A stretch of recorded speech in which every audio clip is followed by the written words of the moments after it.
horror fans, and welcome to the latest edition of Neighborhood Watch with your hosts, Peter, which is me, and Dr. K. Yes. And guess what? Today we get to talk to the birthday boy himself, Dr. K. Hey, only 105? Who happens to share the exact same birthday as Sully from Commando. What? And very apropos for today, Linda Blair. Who is 60 years old today. Much too vulgar display of power. Yes. and that, so that should give you a big clue about what the theme of today's episode is. It's only the greatest horror movie of all time. Pretty much, inarguably. Yeah. 1973's. The Exorcista. Where to start? And, I would just quantify that because you are right when you say arguably, because your brain instantly goes to the Texas Chainsaw Massacre too. Sure. So those are the two. Sure. Those are the Hulkster and the Iron Sheik of yes. Well put. of today's Hulkamania. Well put. Which also we just found out happened 35 years ago today. That's right. Hulk beat the Iron Sheik. So, yeah. And Hulkamania began as we know it. That's right. And it still lives today. Yes. But before we do a whole episode on that, let's do The Exorcist because A, we watched the movie last week. That's right. B, we watched the making of documentary. Yes. Actually, did you get to watch that recently? Yes. Okay, yeah, you did. Yeah. Okay. And because you borrowed it to me, and yes. I thoroughly enjoyed that. That was awesome. Great on this. I guess it's the special edition of The Exorcist. Yeah. Right. Yep. Has a great feature length making of documentary. Yep. Which was probably made in the 90s. I'm going to say. I think I'm pretty sure that came out when the director's cut and the restoration came out, which was in 97 for the 35th anniversary. Or that whatever makes sense. That makes sense. Yeah. So but it's totally relevant for being even that old, right? For being 20 years old now, that it's still. Yeah, it's full of just great information and stuff. Oh man, for people, if you love movie making, which is I think probably if you listen to this channel, you have to know that we're in love with movie making and storytelling. That this documentary, it's got it all. It'll just really get you. It's Well, and I mean, I think that's one of the things. When I really, I got to say, this probably happened to you too. Like you grew up loving movies, watched a shitload of movies. Yes. And then you get to college age and there's that one class you take, or maybe it's not even in college. It's just that one movie you watch or something. Right. But it totally turns you on to this whole other side of cinema. And that's right. Yeah. And and for me it was behind the curtain. Right? Yeah. You're for the longest time you watch what's happening on stage, but then there's the moment where you want to know what's going on behind the curtain. Yeah, exactly. And then that's a whole nother world where it's a whole nother level of appreciation too, right? That's right. It's another thing to fall in love with. Yep. And it's cool because like for me that happened. I remember distinctly. I took this class. It was a media and communications class. Yeah. And it was like one of those like throwaway electives where you're just like, well, I got to do something for this class. Right. And that entire class, I couldn't tell you a single thing I learned from that class. Yeah. Except for the one day, where it's this huge auditorium of people. I mean, it was one of those classes where, there's like 100 people or 200 people in class, right? Yeah. And you just watch something and you listen to the lecture. Right? Yeah. But he brought up Orson Welles and Citizen Kane. Oh. And and I had heard, because a lot of things, a lot of my movie taste and stuff came from my dad. Sure, and absolutely. He could care less about Orson Welles, really. It wasn't until really it wasn't until the last few years where he started to get into it too. But, But he was just like, Orson Welles, that's neither fantasy nor science fiction, nor horror. Like I could care less, right? Your dad is the best, dude. Right? He's got great taste. But, absolutely. But But for me, it was like, oh, this is why people like Orson Welles. He was such a he lived and breathed and sweated film. Like he was so passionate about, and so what I'm trying to do is I'm tying this experience to The Exorcist and William Friedkin because I feel like there's very there's only a handful of directors that I've seen or learned about that have that same level of intensity. Right. Where, you know, like Orson Welles was like taking a chainsaw to the floor right. himself right. so that he could fit a camera down there to get that angle he wanted. Right. And everybody is like, what the hell are you doing? Like, right. we got all this, we're spending all this money. And he's just like, F all you guys. I want this shot. If nobody's going to do it, I'm going to do it myself. And they have like stills of him like awesome. Cutting into the wooden stage of the floor so that he could get that under the, you know. Yep. The worm's eye view. The worm's eye view. Yeah. And it blew everybody away when they saw it, you know. right. But everybody's like, this guy's a complete nutball. He's insane, you know. And talk about opening people's doors, man. Right. You need to take the chainsaw to that closed mind. Yes, exactly. And so that's great. And I feel like you know, watching this documentary about Billy Friedkin, same exact way, man. Absolutely. That dude was like on a whole nother level, man. Oh man, right. And he would just do anything to make the awesome movie, you know. Yeah. Oh yeah. Like, yeah, we need breath. Yeah. We need to see that it's cold in this room. And then the extremes that they go through to show you that it's cold in the room. I mean, you just do it. Let's get 4 gigantic refrigeration units here. And you're going to wrap this entire soundstage up in a cocoon, right? So that you can get it to 30 below zero. Man. And then we're going to stick the actors in there. Yeah. But then we can only shoot for an hour because then everything starts melting with all the lights and everything. Yeah. I mean, it's a whole nother. It's just brilliant. Yeah. It's. I mean, they just don't make them like this anymore. They can't. Really, you know, they can't. don't, and they don't have to. Too. That's right. That really is the rub, isn't it? Yeah. I mean, and now there's no way anybody would do that to a soundstage. Now they would be like, CG the smoke in, man. Just draw it in. Yep. You know? Yep. And it's sad too, because I mean, just.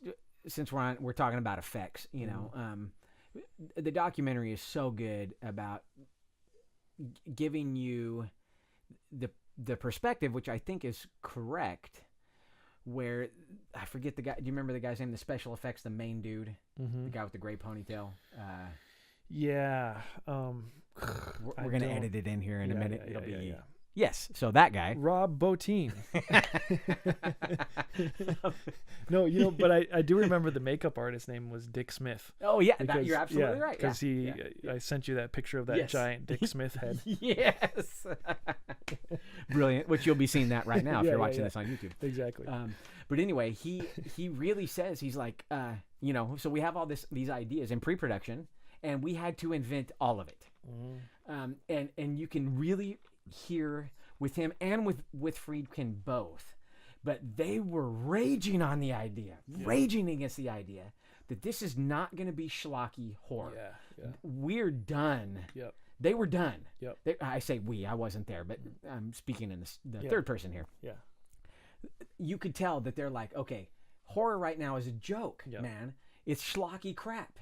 What we're going to do is we're going to have to invent a way to show people that they can be scared at the movie theater again. And talk about just blowing it up, right? Pulling out all the stops. And you've got all, you know, we can't underestimate the director and the writer and the cast and the cinematography. All of this, right? Everything about it. The music. We're going to be talking for an hour about the music. But the special effects, I mean, that's really one of the things people want to talk to the most because it's the most visual and everything. Yes. They invented all of it. Oh, man. All of that stuff. They were just like, okay, so she needs to be puking out green vomit, projectile vomit. How do we invent that? How do we do that? And they invented it. They invented the rigs, you know. The spinning head rig.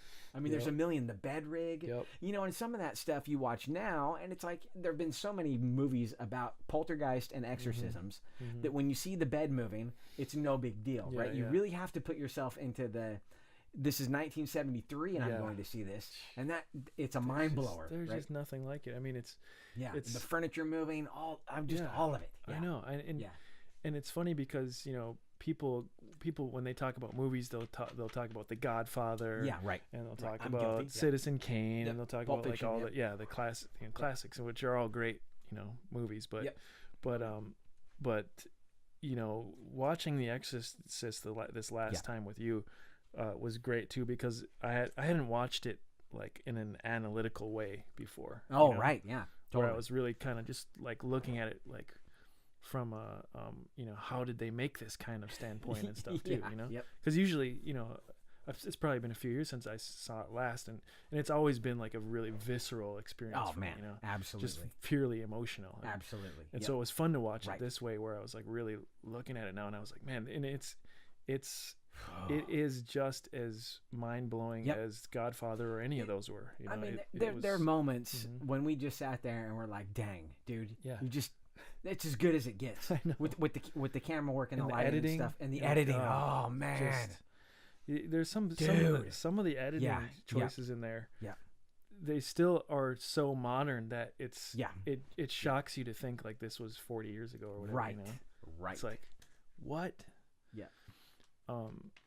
You know, and that 46 years ago. Yeah. Yeah. That, I mean, that one shot where, you know, the father is talking with Max von Sydow, and then and then it just cuts to his mom on the bed. Yes. You know? And like that was such a just brilliant like editing right there. That was one of the moments where it just really jumped out to me. Like, whoa. Yep. This is a whole, and then, you know, that's what's fun about this movie is there's so many levels and there's so many ways to talk about The Exorcist. Oh, totally. You know? Totally. Like we can absolutely talk. I mean, we can talk about the story.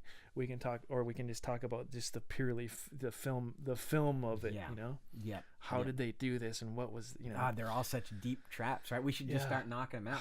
Or we can talk about the reaction too. I mean, we hinted about this at the very beginning when you started, but you know, this was one of those movies that in the theaters in 1973, there were people passing out. There were people puking. Right. There were people who were already a little bit probably on the fanatical side becoming totally unhinged, right? And incorporating their world belief into this movie, right? I know, it's incredible, and this was one of the first two of just the true people, blockbusters. Yeah, people just around the block, just lining up, and they didn't have enough theaters to show it. That's right. Yeah. Yep. I mean, wow, it's just, and that's and part of why I think we love horror so much is exactly what you're talking about, right? People were so hungry for good horror then. We take for granted because we're inundated with good horror now. You can just, not just what's new, but I mean, there's so much, everything's in a perpetual state of preservation that we can just go and watch it for the rest of our lives.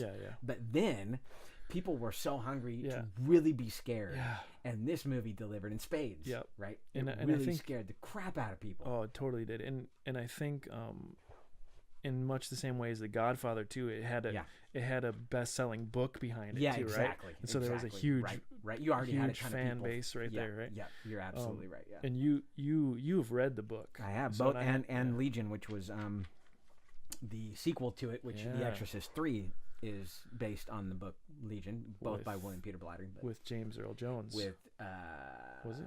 No, Max. So James Earl Jones is in the second one. Okay. Yeah. And then the third one is George C. Scott. Yes. And what's his name? Wormtongue. Brad Dourif. Yep. And then the same actor who plays Father Karras in the original, whose name I'm gaping on, who is awesome, who's fantastic. He reprises his role, but kind of in it, it's not really him. You're seeing a possession of somebody else. Okay. And that possession is projecting onto George C. Scott's character that he's actually seen. Okay. You know, Father Karras and his reanimated body and all this stuff. Without getting too off topic here, the books. I would say the only other book that I have read that was turned into a movie that was as faithfully depicted, word for word, exposition, all of it, is Clive Barker's The Hellbound Heart, which was the basis of Hellraiser. But in that case, and this is not to take anything away from Clive Barker wrote the book, wrote the screenplay, and directed the movie. Right, so he had utterly complete control over vision. Whereas with The Exorcist, we have William Peter Blatty, who was absolutely, and I'm sure you got this out of the documentary too, it was Billy Friedkin's right-hand man. He wasn't just the writer who you bring in pre-production and then say, okay, it's mine, piss off. They were like locked in absolute lockstep through the whole thing. Total collaboration. Exactly. Yeah, and it's to go out and read the book. I'm telling you, people, go out and read the book because if you love the movie, it's just more of that. It's just more of that. Yeah. But it's so beautiful in seeing how the movie did not. Mm-hmm. There wasn't all the extra crap, right? Yeah. There are movies I absolutely love, like the Lord of the Rings trilogy and the first Hobbit to a little bit extent. But let's talk about modern stuff, right? More modern movies. Where the source material is fantastic, but it's so overwhelming that you can't get all of that into a movie. Yeah. The problem is not that with those movies. The problem is when you say we need more drama and we're just going to make shit up. We're going to invent stuff and put that crap in there, right? Yeah. The Exorcist suffers from that exactly zero. Yeah. Exactly none. Right. Yeah. Well, and I think this is where, again, you got to really hand it to Friedkin, I think, because as we learn in the documentary, I mean, Blatty was writing a screenplay where he was messing up his book, you know. Right. He was saying he was saying well, I need to compromise. Yeah, this won't work for a film, so I better try to write it like this. And then Friedkin went back and said, screw all this, skip that. I want the book. And he actually went and started highlighting passages, right? Yeah. And then that's how they started breaking it down. So awesome. So awesome. Yeah, I do really got to read it just in that sense too, of like how you take something from the page and visualize that, and what you keep and what you don't keep. It's a master class at that. Oh, at that, dude, right? Totally, absolutely, yeah. Yeah, and I mean, it's so incredible, just all the choices that they made, and it's so interesting too to think that Friedkin was basically an atheist, you know. Yeah, right. But yeah, he had such a passion for making something true about something he didn't believe in. Absolutely. That's what's so the religious overtones in this movie are, I mean, it is the movie. Yeah. The movie itself is I mean, a very religious movie. Yeah. You're absolutely right. In his ability to interpret that. Yeah. To give us, you know. Right. To basically knock us out of our seat, right? Oh man. And you got to hand it to him, because I think, and he kind of made that point too in the documentary where, you know, he said, or maybe it was Blatty, but they basically were like, you know, Billy Graham saw this movie, and then he said evil is woven into the fabric of this film, you know, and they were like, what?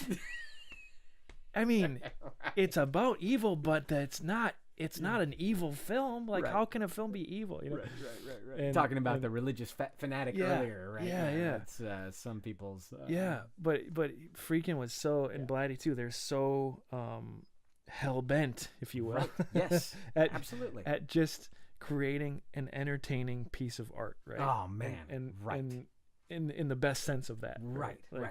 And it works. Oh man.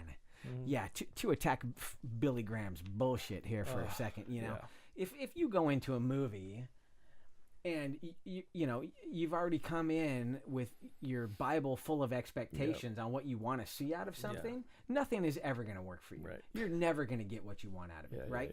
And so to go in and I'm guessing here, I know enough about Billy Graham, but you know, The Exorcist for him was just a spin factory. Right now he had something to go on TV and rage about, right? Yep. And so he probably benefited from The Exorcist more than just about anybody. Yeah, definitely. But to say that it's evil, it's a story about good and bad, and the good guys prevail. Yeah. Okay. the good guys. It's not all got to be like happy. Ass slap happy. Yeah, we won.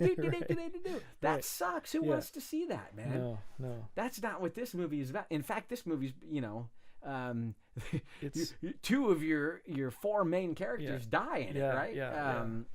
I mean, it's a victory. It's a very grim victory. But totally grim. Yeah, absolutely grim. Which is what which is what we want, and especially wanted in the 70s. Because that's how the world works. Yeah. Right. And that was how life is. And and especially back then though, that was Nixon's. Oh man. You know, and that was Nixon's world back then. Oh so my goodness. People just wanted to be reminded of that too. Yeah. You know? Yeah. That's why we have so many great grim 70s movies to go back to. Right? You just pulled the thought right out of my brain. Yeah. It's like that year. It's like right then, right? 73, 74, you get The Godfather, you get The Exorcist, you get Texas Chainsaw Massacre. Yep. And then it's just like the microcosm that they're creating within film. And there are 100 other films that I didn't mention, but just to pick on those three, for that kind of cinematic darkness and but it's awesome. It's what you said though too. It's a darkness, but it's a very like it's a comfortable darkness in a way, right? Yeah, it's sure. It's definitely. It's not like, oh, everything sucks and there's no redeeming factor. To anything. That's Last House on the Left. Yeah. Wes Craven, right? Right. That's that movie, right? Where you want to go kill yourself afterwards. You're like, oh, it's hopeless. Yeah, it's over. Right. This is like there's still a ray of hope. Yes, right. It's a very tiny shred of hope, right. but it's still there. Right. Yeah. Yes.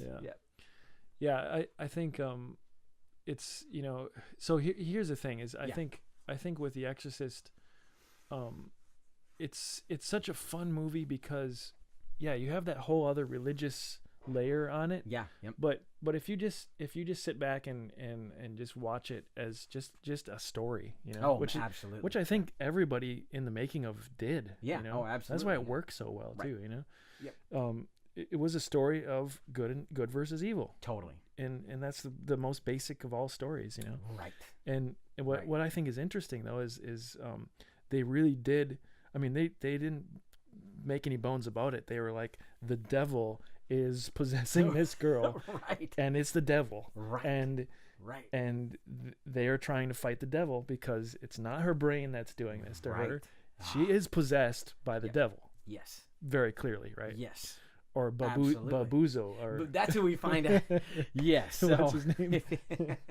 Oh man, Bazuzu. Bazuzu. I'll make sure I got it right. Yeah. Bazuzu. So if How's that for a horrifying villain? If you can take a little bit of torture and watch the second Exorcist, which is diametrically opposed as far as goodness goes of quality, you'll find out that the demon's name is Bazuzu. Mm-hmm. Yes. Mm-hmm. Which I think is actually in the book is the first time that's mentioned. Right. That this is, which I think just the visual of that, it looks cool. I think to read that, right? But then to say it out loud is another thing. So true. Right? Yeah, it's so true. So true. Yeah. Yep. Yeah. So, man, I think, and it's funny because but I mean, both of us kind of had a religious upbringing. I would say. Oh, right? absolutely. Yeah. And I don't think we need to. We're going to be here for 10 hours if we get into like what we each of us believe and everything. Yeah. But I think what's kind of cool about this movie though, as opposed to like the Exorcism of Emily Rose. Yeah. Right. Yep. Which is also a really good one, right? Yep.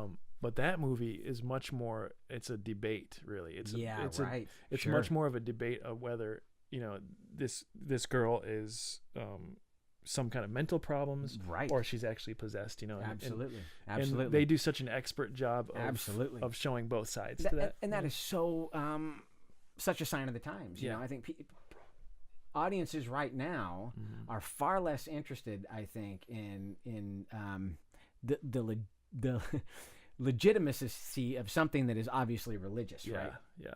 And they only hint at that a little bit in The Exorcist, right? There is, in the beginning when they're diagnosing Reagan, the doctors are like, hey, we think you should do this, we think you should do that. And then when the doctors get desperate, then they're like, maybe you should see the church psychiatrist. Right. Whereas the debate now is all about mental illness. Yeah. It's totally about mental illness, right? Yep. And so that's what audiences want to hear about. Yeah. They're not so worried in the super, or maybe it's harder to engage on the supernatural as being legitimate, right? Whereas they don't take it as seriously. No, totally, no. But I think that's a difference in 1973 versus 2019 audiences. You've got to just like sci-fi then was kind of laughable, where sci-fi now is freaking awesome. Right. So there's an up and down. Yeah, but, exactly. No, you're right. And it's I think props to Linda Blair again, and happy birthday to Linda Blair because they got the perfect girl to do this, and I think she really epitomizes the whole mindset of this film too. Totally. Where there's a thing in the documentary where the makeup artist is talking to her in between takes, and he's like, Linda, how do you feel when you say these things? Right. And then crucifix. she just turns to him and she's like, oh, I don't feel anything. I'm not saying that. Reagan is saying that. Yeah. You know. Yeah. And she the brilliant mind of a child. Yeah, and an actress, not actress just too. Yeah, I mean that is exactly. That is the way that this stuff needs to be made, you know. And that's right. And that's the healthy way of dealing with it, where she's like, you know, that's not me, that's my character, you know. And I think that's why she was able to go so far too, and to be so out there in outer space. Oh man! I mean, she is unrecognizable. I bet you even without the makeup. I know. Even, that's what's the brilliant thing. I mean, the makeup is just the cherry on the top. Oh, she's right. But she's so far out there, you know. Amazing. Yeah.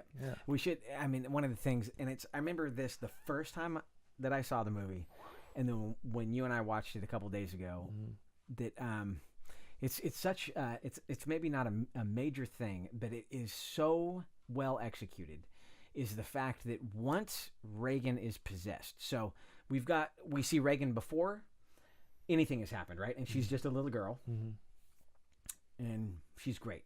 Then we see the descent of Reagan before she's fully possessed, and it's just. This demon is more of a poltergeist, is torturing her, right?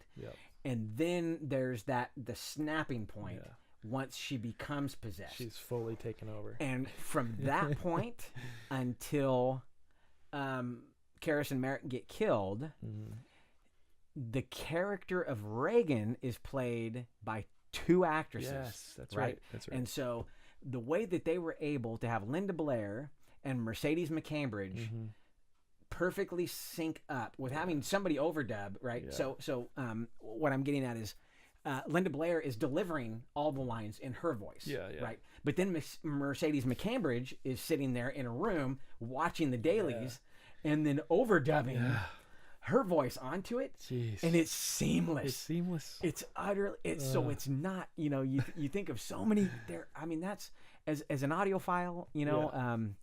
I'm a musician through and through, and I love working on audio. It's one of the egregious things that I find myself picking out of movies is when you can obviously see that it's an overdub, right? It's very difficult for me to buy in when I'm like, you know, there's some times when you're just like, you got to let it go. Spaghetti westerns are a perfect one. Kung fu movies. I don't care at all about kung fu movies because there's an awesome funness about it, right? That I love, but well, and everything is off. So then you everything, right? Then you can just buy it all because you're like, well, not a single thing is on. So right. But when you're talking about crappy overdubbing, where it's actually the actors overdubbing their own voice, and you're like, that's garbage, man. That is nothing. It's not. You're not acting the same way in front of a microphone that you are when you're on camera, right? And you're not picking on Tommy Wiseau's The Room, are you? No. That masterpiece of all cinema. Oh, not at all. But there would be a perfect example. Yes. Hi, doggy. You're my favorite customer. Right. Yeah. You're like, okay, this is a joke, right? This is a joke. No, this is perfect though. This is. Oh man, it's seamless. Yeah. It's totally seamless. Yeah. I find myself believing that is just one character. Yeah. That's just one. You know, somehow Linda Blair could do that voice. But not to discredit Mercedes McCambridge. And I, you know on the special edition when Friedkin is like, oh yeah, dude, McCambridge was easy, man. We just got her in front of a mic and gave her a bottle of scotch and some raw eggs. And we said, ready, go. And the carton of cigarettes. Oh, the carton of cigarettes, yeah. And then she was smoking and drinking, and then it was like, here are these wonderful lines you're gonna say, like "fuck me, Jesus." It's so great, man. I mean, it's the creativity and the just the balls too, right? Yeah. Just the courage to like, we're gonna do it this way, and this is it, you know. This is our vision, and that's it. You know? Yeah. And like you really see that too with that whole story about the composer Lalo Schifrin. Yes, right. Where he goes and composes this whole thing, and then he's there like with his wife and his kids, and he's like, listen to this, and they're ready. Where they got all the orchestra there, and then Friedkin just like flips the F out. Oh man, right. And like goes and takes the master tape and runs across the room and throws it out the window and says, "That's where that music belongs." Yep. And just fires him in front of everybody. Right. And I mean, you know, it's just brilliant like though. Yeah, it's just vision. like exactly, and it's just like Orson Welles, where you're like, he must have been a complete jerk to work for, but at the same time, like, right. But you have to get on with what he's doing. Yeah. Yeah. I mean, it's like, yeah. He did really go for that whole thing of pain is temporary, film is forever. That's right. And that's right. I mean, and speaking of audio too, I mean, what his point was, he had a clear and very definite vision of what he needed the audio to be. And it's funny because when we were watching it, it became more and more obvious, like how important the score is and how absolutely minimalistic it is. It is utterly minimalistic. There are just huge scenes with no sound. Yeah, I know. No sound, and I think that's another reason why it feels so modern still too, because even today there's still very few films that just have the courage to make a choice like that. Right? Yeah. And I mean, it's that is somebody that really understands where you are when you're watching a movie. That's right. Right? Because most of us would think, oh, you got to have music so that you don't get distracted, and you don't, and it's like, yes, but you need music placed very strategically. So, right? In this movie, so much that, right? I mean, you're building, it's all of the things that it takes to build the atmosphere, because in this movie, not just what you're seeing, not just what you're hearing, but the atmosphere that you are in, the place that you are in there is so critical to make it work, right? And this is when I was talking about earlier about horror movies just sucking around that time, because horror had gotten so schlocky and so garbage that it was like, horror movie, we'll just write a bunch of stupid one-liners, and we'll have people running around, and then the blood, and then and then crap, right? And it was also really like kind of stuck in the whole like Victorian and Hammer stuff, dude, right? Hammer is so guilty of that. And the Hammer films made some fantastic films, but just like Roger Corman, who has made some great films, they made a lot of crap, huge amount of crap. Hard to watch crap. Really. And they were a machine. That was the other thing I would hold against Hammer films is that the problem is that if you're putting out 20 movies a year and only 2 are any good, as a viewer, you're kind of like very wary about whether or not you're going to hope to get one of the good ones out of it, right? That's TV, man. Nobody wants that. No. They're making cheeseburgers. Right. Just send them out. And The Exorcist just in spades, right? Yeah. And I think they talked about it. They mentioned that it was kind of like Rosemary's Baby. Was the first step where it was like, look, somebody's trying to actually make a scary movie. Right. Yep. And that was like 67, right, or 68, right.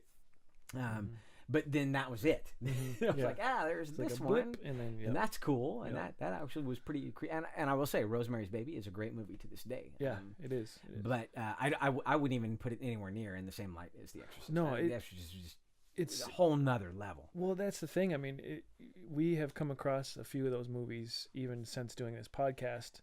That are timeless. Yeah, right. Like they are totally not part of their time that they were made in. And it's amazing because, I mean, so true. Things like The Thing, it would go back to a lot. Thank you.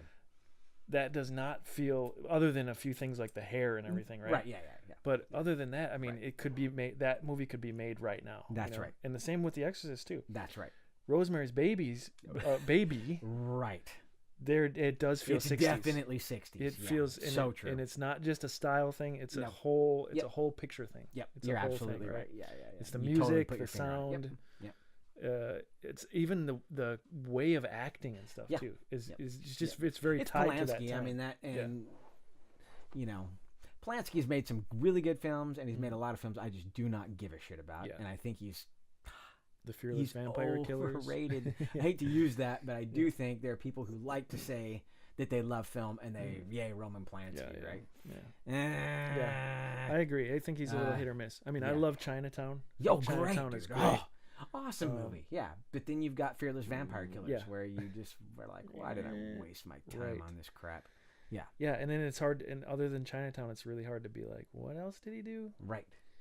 Right. Rosemary's Baby. Yeah. Yeah. Okay. Well, that was good.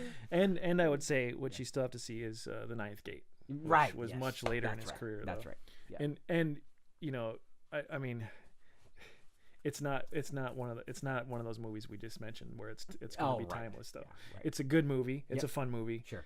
But again, you're going to feel like, oh yeah, this is early 2000s, late right. 90s, and part of it is just because it's Johnny Depp not doing a fake English accent, which he has done for 20 years now consistently.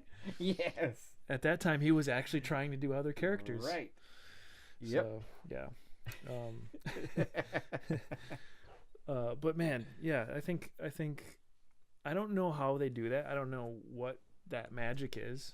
I don't know either. Right. But I mean, The Exorcist is, it's every bit as terrifying as it was in 1973. Man, dude, it's all everything's falling in line, right? You know, you hear these cliches that we talk about all the time, but it's you've got this beautiful melody, and it's beautiful because every note is in the right spot at the right time, and that's that movie, right? And they really care about what they're making, and they care so much that they really are like just taking some really bold moves there. Right. Even just the idea of like, let's try to make this feel like a documentary. Yeah. Know? Oh yeah. I mean, and then you really see that with the Texas Chainsaw Massacre. Oh, big time. Where you could tell Tobe Hooper, he probably saw The Exorcist and that's he's like, right. Ooh, I like what they're doing there. Yep. Now I'm going to really amp it up and do it, you know. So they had aspects where it felt like a documentary in The Exorcist, but the whole thing doesn't, I wouldn't say the whole thing feels that way. Oh, right? No. It's just, it was one of the ways. Yeah, one of the little techniques they were doing, and especially with all the hospital scenes and stuff. But then, then you have these really surreal things that happen with the double thing of Reagan, with her hands up in the air and the light, and then you got the Pazuzu statue next to her, which is like the most iconic of all shots, right? There's a reason when you Google internet and you see that, there's a reason why, right? That didn't just happen because people are like, oh, that's cool, whatever. It's you watch that on a big enough screen and you're like, oh, I get it. Yeah. Well, and even the shot that's the cover and the poster, right? Of him just getting out of that taxi cab. Yep. I mean, it was so and the light and the smoke and everything. It was a painting, They were painting really with film, right? Yeah. And I think that's another brilliant thing about this when you're watching it is it's just those iconic things are just peppered in there, right? And it's not like Transformers. They're not trying to blow your brains out. Well, look how cool this is. Look how cool that is. Look how cool. Right. They're just there, and even now you're like, whoa, that's so iconic. But it never takes you out of the experience. It's all part of the whole piece. Yeah. And I think what do you think? So we have touched a little bit on it, like this movie is about good versus evil, but what would you say is really happening here? Like, what do you think is happening to Reagan? Okay, so I believe that so this is what I think. Okay, so when the two priests, Karis and Merrick, are having they have a couple of dialogues together that are just purely brilliant. The back and forth is going on about what they're doing in the exorcism. And Kara says, oh yeah, so I've been observing Reagan, and there are 3 distinct personalities, right? And then Max von Sydow's character, Merrick, immediately stops him and says, no, there's only one. Okay, so that dialogue. And then later, after they do the first round of the rituals, right? They get puked on and the shit's hitting the fan. They regroup together. And then Max von Sydow, Father Merrick, says, this is all of this that's happening. He says it has nothing to do with Reagan. It's to make us suffer. That's what the movie's about, I think. Right. It's what they do is they pull you in to be sympathetic to this child, right? And it's such a great tool. It's such a good way to manipulate your audience. But what I think is happening in the movie is it's showing, it's reflecting what is wrong, what we think is wrong, and we're sympathetic to the fact that the evil that's there, it's just using the girl as a pawn to get at these two priests, right? Right. I think it's that. It is the battle of good and evil, but it's not directly a battle of good and evil, because then it would just be, it would be what we can take on the surface, is that there's a girl who's possessed and we have to get the demon out of the girl. Yeah. I think that's a mistake. Right. I think what it is the demon has gotten into the girl to ruin these two priests' lives and ruin everybody's life, right? Yeah. But he's baiting this Pazuzu demon is baiting these two priests, and in a way, that's the really sad part, is that he wins. They both die, right? Yeah. The demon gets exorcised, but at the cost of the two demons, the two priests, and that's why. So the third line that I absolutely love is when. So Reagan has just become possessed, and her mom has gotten Karis to agree to come and look at her. So he comes and he brings his tape recorder because he needs to do. This is the second time. So the first time he comes and he observes. And he's like, "Oh, this is bad, right?" So he goes to get his tape recorder to do recording so that he can make an argument to the archdeus to do an exorcism. So he brings his tape player, and they're sitting there, and he's asking Reagan questions. And he says, I'm paraphrasing here, but he's like, so why are you doing this? He's asking the demon, why are you doing this? And the demon says, to bring us together. Yeah. And then he goes, you and Reagan? And she says, no, you and us. Yeah. Right? Yeah. Brilliant. Yeah. That's absolutely the foreshadowing right there. That gives me chills. Yeah. When we were watching it, I got chills. Yes. It's like, that is brilliant. Yeah. Yeah. Because in the end, what happens? Right. It possesses Karis and kills him. And he kills him. Right? Yeah. Yeah. It's so scary. It's even scarier once you see it. Yeah. Because then you're like, oh. Right. That's the real. So it's and then I think that to support my idea, this battle that's happening between these two priests, when we see the whole first movement in the movie, when we see Merrick is in Iran, and he's you see him find the little statue, and then he finds the big statue, and we're led to believe there are things that he understands, and that he's in this waiting game. Yeah. He's waiting for something to happen, right? And then he gets the note. He goes back to America. And he's also like really struggling with what is the little pills he's taking? Oh yeah, it's nitroglycerin, right? Because of his heart. Oh, okay. Right? That's eventually how the demon kills him, right? Gives him a heart attack. Yeah. So that was interesting, because I was reading that as like he's addicted to some kind of drug or something. No. I think that's just that makes more sense. Nitroglycerin. Yeah. Because but then it's kind of adds like a nice little extra thing to his character, though, where it's like he's all good and everything, but then he's got like this horrible secret that he's addicted to, like these ecstasy pills or something, right? That's a great spin. Right? Why didn't they do that? Yeah, why didn't they do that? But it still works the same way, because it shows the weakness of his physicality, right? Absolutely. Yeah. And which makes us more sympathetic to him. Yeah. And I think it really points out this lifelong battle, And we haven't talked about the remakes, but in the second remake, so there are 4 Exorcists, right? There are 5 Exorcists. So this one, The Exorcist, The Exorcist 2, The Heretic, The Exorcist 3, which is just The Exorcist 3, and then the 2 prequels, which you and I watched both of about a year and some ago, year and a half ago, 2 years ago, and which are so fun to watch back to back. Right. Yeah. So I made this pitch to Peter that I was like, "Oh, have you seen those?" And he said, "No." And I said, "Oh, it's such a great story." So we'll keep it real short. But anyway, they said, "Hey, we're gonna make the prequel to The Exorcist, so that we know what Merrick was doing how he knew about this battle that he's going to get into in The Exorcist, right? So they shoot the entire movie. The producers come in, and they go, "This is fucking crap." Right.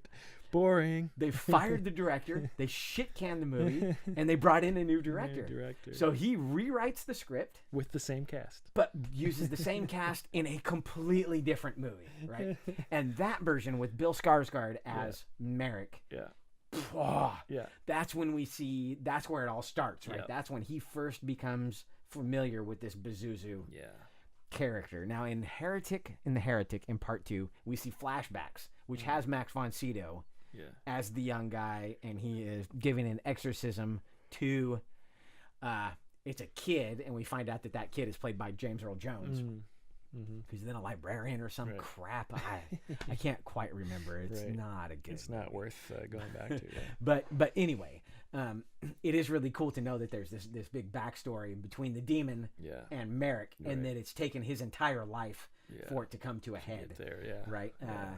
Right. But I think that's all. If you just saw, if it was 1973 again, and you watched the first movie, you don't need to know any of that.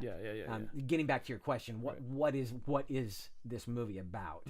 This movie is about good and evil, but particularly about the extent that evil will use to engage. And that's really the really horrific part, I think, about the girl, is that she's unwitting, man. She's not. She's a pawn. She totally was, and I think that was that great little seed they have of her playing with the Ouija board, because I remember talking to my mom as a kid, and there was huge about Ouija boards being satanic, and that was weird seance type stuff. Well, when it was made by Milton Bradley, which I always thought was like, but these guys make Monopoly. How did they put demons on the board? Right. But that's the power of suggestion, because that's all a Ouija board is, right? It's just purely the power of suggestion. There's no magnets in that. There's no nothing. You just, when everybody puts their hands on something, there's 1,001 experiments where you can do the same thing. Right. But the Ouija board, and then you're asking questions, and other people are answering, and it still has that connotation to even to this day. Where it's like, people, the age old thing of if you open a window on that world, then it stares back at you, right? And you're letting it in, right? That's right. So, Barry H.P. Lovecraft. Yes, the big eyeball will see you, and the fish will come. That's right. The invisible fish will bite you. That's right. so yeah, I mean, it is great to see it in The Exorcist. But because it makes you question Reagan's character, right? For that second, you're like, oh, dude, maybe that's how. Maybe she's playing with devil worship stuff here, right? But it doesn't answer it for you, too. Which is great, too. Exactly. Yeah. Totally open ended, right? Just like, Yep. But no, she's totally unwitting. That's the demon setting up Merrick and Karras, in my opinion. That's. You're right. I agree with you, man. I think that's it too. You nailed it. Yeah. And I think it's interesting though how this movie would play with beliefs though too, and with big just time. Like in the same way that Exorcism of Emily Rose did too, where it's I think a big takeaway for me whenever I see this type of movie is the power of the human mind though too. Oh sure. Sure. And just how strong it is to, that's right, like you said, the power of suggestion, but like, oh man, right, but like, it totally makes sense to view this in one way too, where it's like, this could all be in Reagan's head though, right? And the fact is that she has convinced herself so much that this exists and that this is happening, that she acts accordingly to that. That's right. And that's that the power of the dialogue human mind. With the doctor, where he's telling her mom, right? He's like, "Look, this is what we do think she's mentally disturbed, but you need to do what she believes will heal her. Yes, which is go get the priest to come in." And I think that's really how exorcism works. In reality, right? Absolutely. Because everything that I've seen about exorcism, a great example is, I think it might still be on Netflix. There's this is hilarious too, because it's William Friedkin Oh. And he goes and he makes a documentary about a real exorcism. Oh, great. And it's awful. Yeah, it's not worth seeing. Watch the trailer or something. Yeah, right? okay, right. You've totally phoned this in. It's almost like he was dang it. He was on vacation in Italy or something, and then somebody's like, "Oh, there's this real case. You should go check it out." And then he's like, "Oh, okay. Well, let's make a documentary." Right. And like, it just feels like he just was barely there. Yep. And so the biggest part of that documentary though is he was allowed to film the exorcism of this woman who's like in her early 40s or something.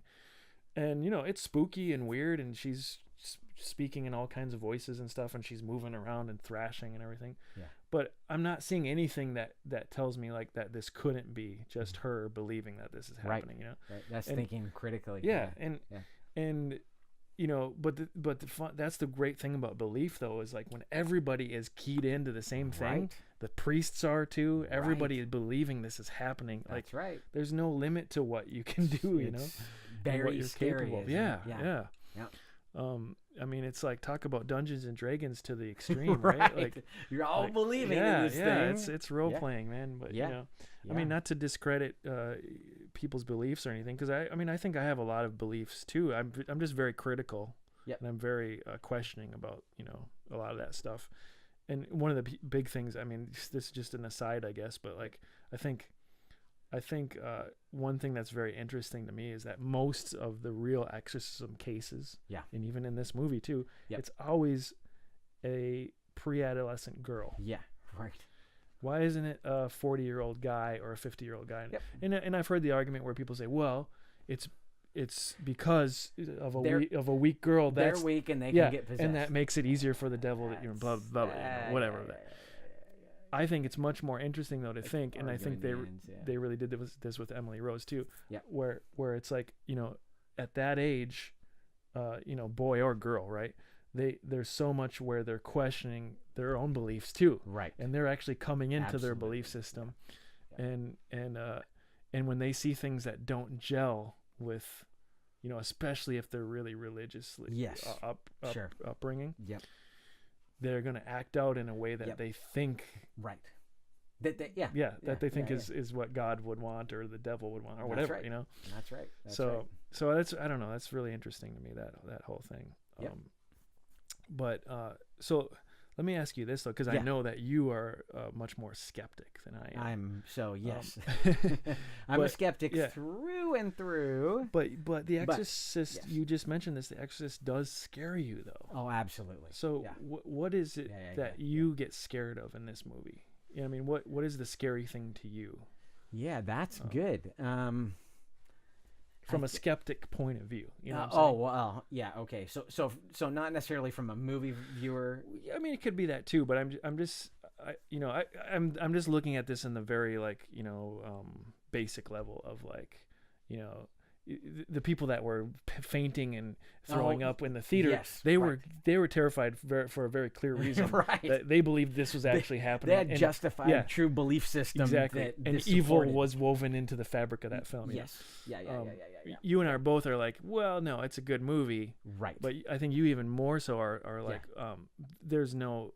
in reality, there's no possible way that anything like that could happen, right? Yeah, absolutely. So, that's so then, So I've got it. Okay. So how the feeling that you get, we'll call it, it's not an urge, it's a feeling. When you're watching, I'm trying to think of a really good example. You're watching a film and you're so sympathetic to what's happening to the characters that like it's either so sad or it's so happy, or it's like it's payback, right? I mean, I hate to be a guilty pleasure here, as I love payback movies because we get the Shaft all the time in real life, and it's great to see. We talked about Last House on the Left the other time, one of the ultimate payback movies, right? That movie's horrible. That's like one horrible thing after another until the very end, and then the end is like pure payback. And you get that feeling in your neck and in your arms where it's like, I am absolutely sympathetic to what's going on, right? Okay, that's why I love this movie. Yeah. So not on a it's purely on a storytelling level, right. But not on intellectual, not on an intellectual level. Yeah. I wouldn't say, right. And I think that's generally how I feel about horror movies, and we can say that, or just movies in general, but well, maybe not, because some are really good thinkers, and so those I am on an intellectual level. Yeah, you really are thinking about, you know. But this one, I'm the storytelling is so good that I'm in the story. Yeah, right. I get what you're saying. And so then I can forget about whether or not, like, I don't have to be critical about what's happening in it. But so Peter, there are 100 times when the opposite happens, right? When I'm like, you haven't got me in there all the way, and I'm not really buying what's going on. Right. This isn't one of those. So here's another one. Kubrick's Full Metal Jacket. That's another one where there is a fair amount of theatrical aspect going on, right. but it's the story part of it is so well executed that I'm absolutely enthralled with going on, but I'm not enthralled with the idea of believing that it's true necessarily. Yeah. Now that's because that's a war movie, and war movies you can get away with a lot.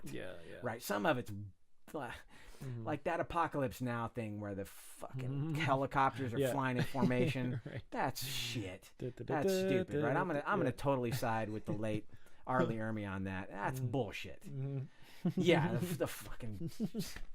The Ride of the Valkyries. Dude, that movie's got so many good things going on, but that's gratuitous bullshit. Yeah. That's pure fantasy. You needed to listen to Arlie Ermy and check that shit. Yeah. Right. But anyway, I'm digressing. No, I think I get what you're saying, though. So I think this movie, for me, isn't ever about belief system. Yeah. It really is about just being creeped out. So I can put myself there and be like, dang, if these things are happening. And it's really easy. I think I probably take the position of the mother more often than not, right? She's the one who's... it's easy to be sympathetic to Reagan because she's possessed. Yeah. But the mother is the really helpless one, right? Yeah. She's having a really hard time getting to anybody to help her with what's going on. And we talked about this quite a bit while we were watching it. Yeah. Is that her character, it's very hard to be sympathetic with otherwise. Yeah. Because she does not, her character, I'm not talking about the actress, what's her name? Ellen Burns. Yeah. She's amazing. Great. She's great. Yeah. And she kills it in this movie because the character that she plays is she's not likable. She's not a likable person. She isn't a likable person. No. But she gets into a position where you have to feel for her. Yeah. Right? Yeah. But she's rough, man. Yeah. She treats everyone around her like very abrasive. Right. Yep. Very, very abrasive. Very shrill and very But then she totally is helpless. Though, she's helpless, right? and she has that great conversation when she first meets with Karis, right? She's got that huge black eye, and they're smoking cigarettes, and she's just like chain smoking, and then we found that little right, that little like, wait a minute, back that up. We found a little editing mistake there in the otherwise perfect movie where she's smoking and they're walking across the little bridge there, and she's smoking, and then she's not smoking, and then she's smoking again, right? Yeah. I think they said, this cut's a little better. Just keep that. And people won't notice. Nobody will notice. But she has that where Karis asks her, is like, what? So, do you go to church? What's your belief system? And she's kind of like, there's none of that, because he wants to know why Reagan's acting the way she's acting, and she's like, does anybody give her these religious ideas that she would come up with this? And she's like, no, nothing, right. So she doesn't. It's really, and I think that makes it more difficult for her, right? Yeah. So it's even difficult for Karis, because he doesn't really believe in exorcism, right? Right. And so he's kind of like, there's the whole side plot of him with his mom dying, and he's really at odds with his faith, right? Yes, he's having these nightmares, and that whole thing is his character is so fucking great. I know it's so interesting because I mean, I think this movie is really all about belief too, right? And everybody's struggling. Faith, everybody's struggling with it, including even Max von Sydow, I think too. He's even for as strong as he is, the inevitable, right? Yeah. There's like this impending doom kind of thing, or impending fight that he's just not ready for. He's not ready for. He's not hopeful about it at all, right? And and I think that's so true. I think I do feel for those characters that in the same way that you're saying, right? Yeah. Like they're in this helpless situation, and I love that story too, where when she first got thrown by Reagan, and they talk about that, how they had like this harness thing behind her, and they nearly broke her spine. And they yanked her back, and she was like, okay, she's like to Billy Friedkin, she's like, that really hurt. Tell him not to pull it that hard again, because there's no way we're going to do that again. And he's like, okay.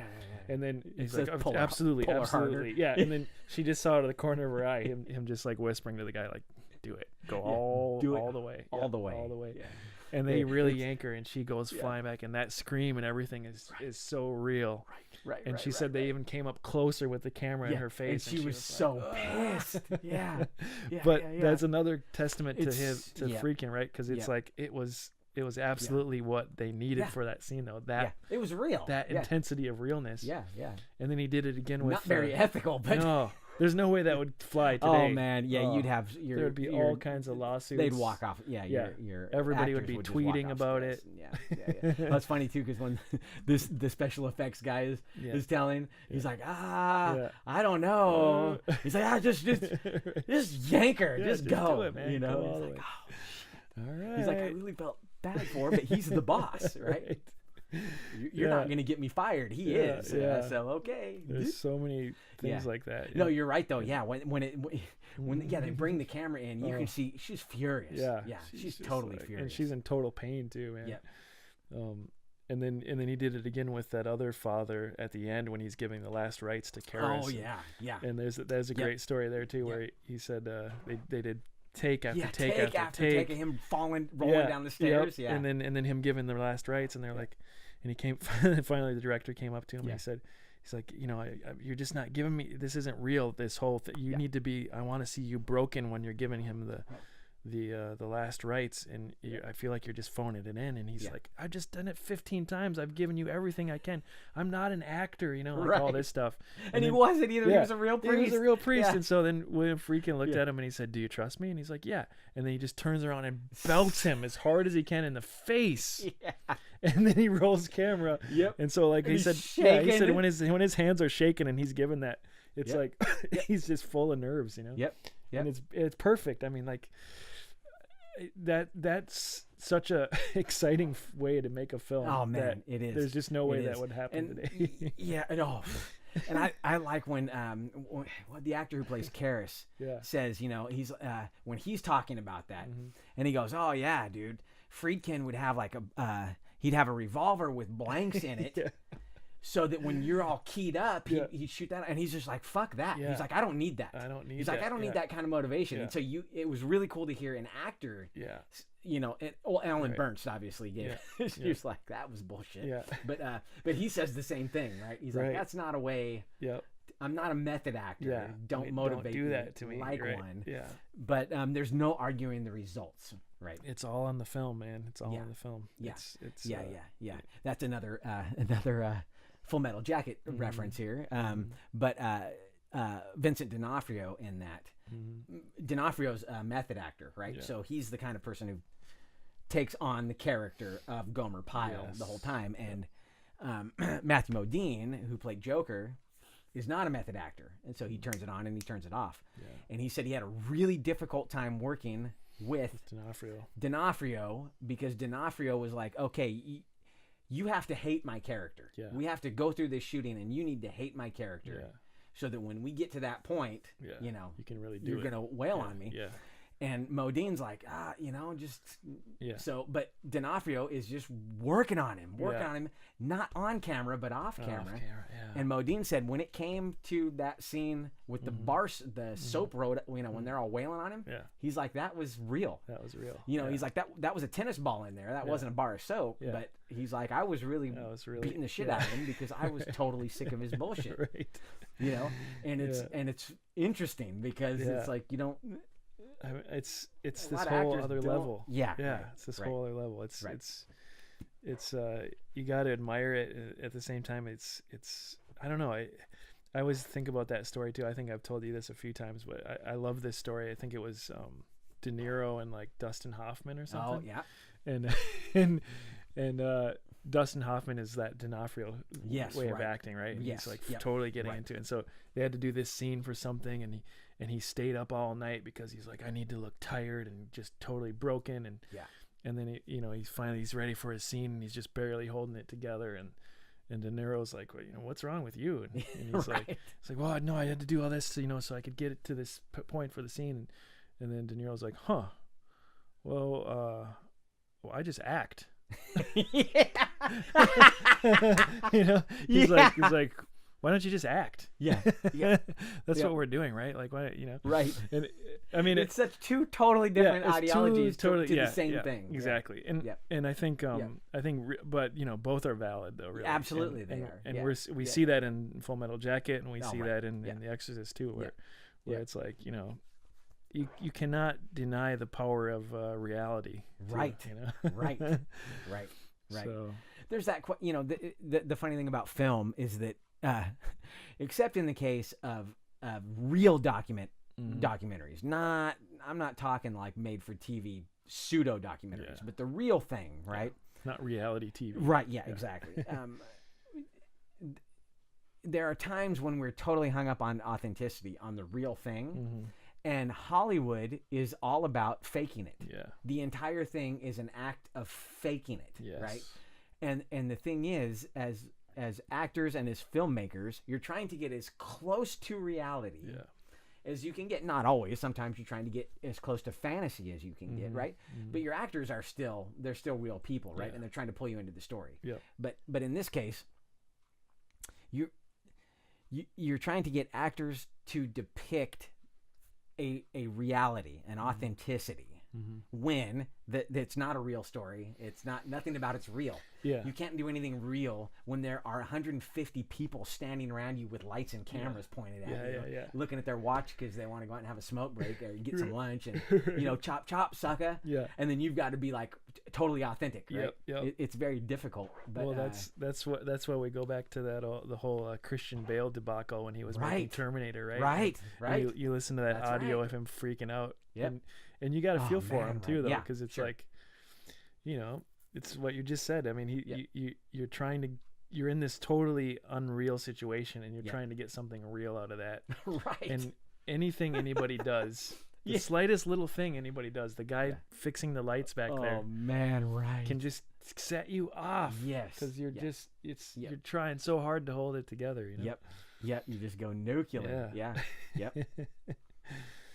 But I mean, I think in the Christian Bale example, that really was the director's fault. I think that it was. The director should never have let that situation approach that, right? That's right. Yep. That's your fault, McG. Yes. Hear that? Yeah. You did make a great Terminator movie, though. That is one of my favorites. Oh, it is. Mine too. Yep. Mine too. Yep. Yeah. But yeah, I think for me, The Exorcist, though, it's always scary. It's always, it's such a great, fun, so many levels to experience this on. Yep. And you have to watch it with, so there's two ways to watch it, right? Mm-hmm. One is to watch it by yourself with the lights off and totally freak yourself out. Yeah.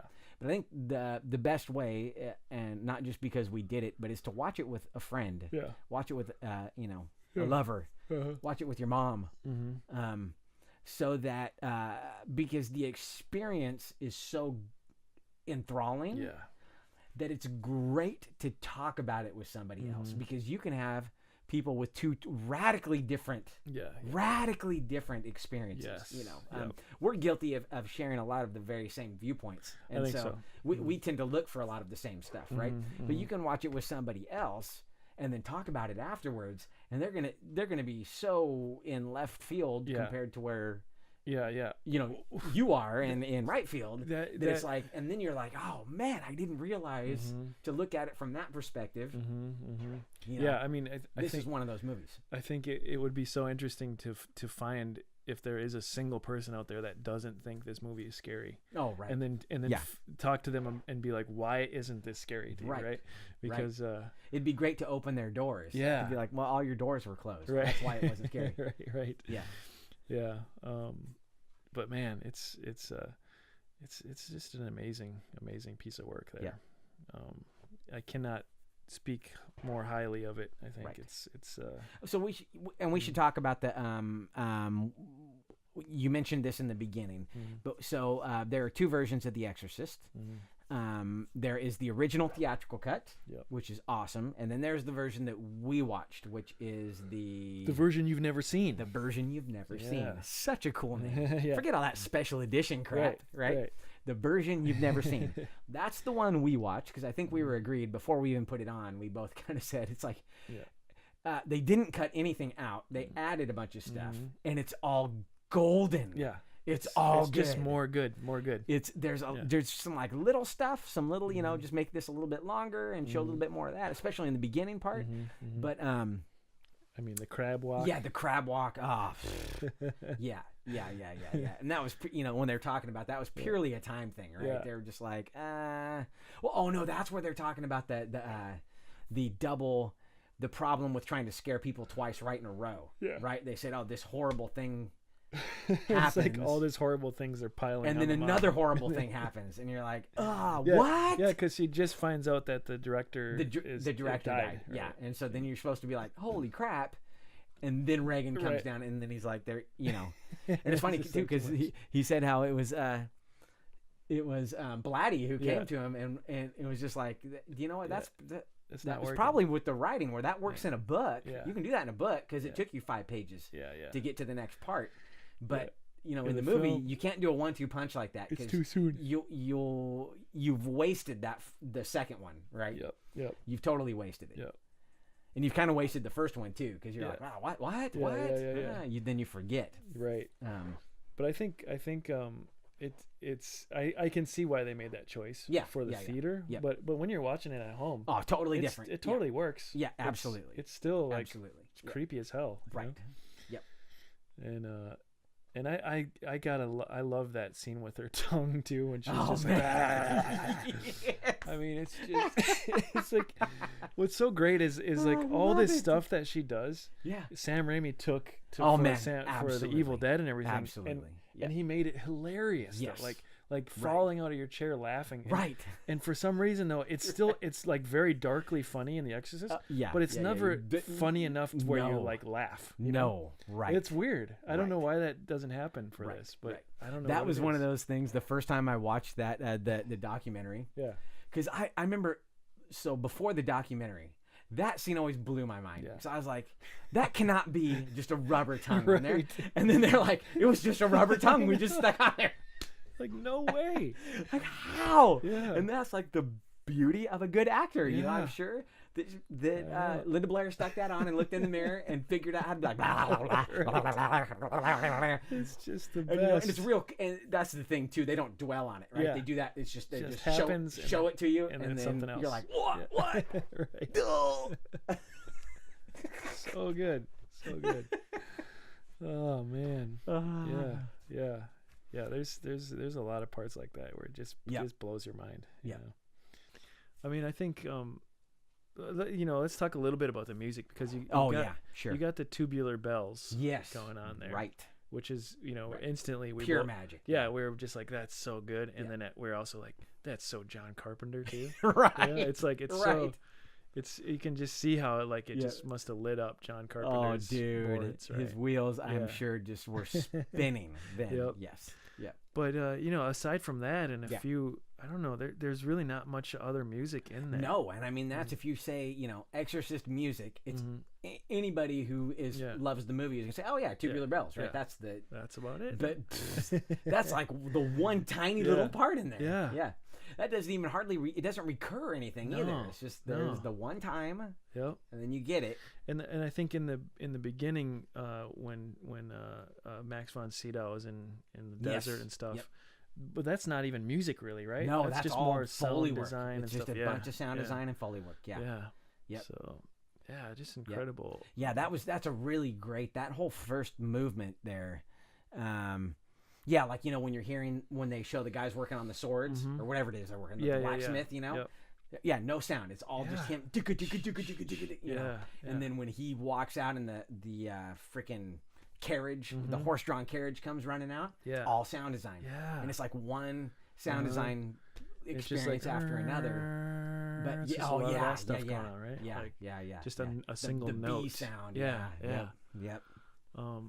I think, what I'd like to, since we have a musician here, it's why does that absence of music work so well in this particular film? Right. Because in so many other movies I have seen where they've tried to do that, they fail, and it's boring. That's right. And you're just like, God, give me something here, because I'm, So I believe the specific use of not having music is always to build tension or or a release of tension.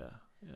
Right. So sometimes what you'll hear is the music will get really frantic as there's a build. You don't necessarily have to be a build to something big happen, but you're trying to get people keyed up. Yeah. And the answer to that is to have no music. Yeah. Right. And so it's we talk about it all the time. It's getting you on the roller coaster, on the emotional roller coaster.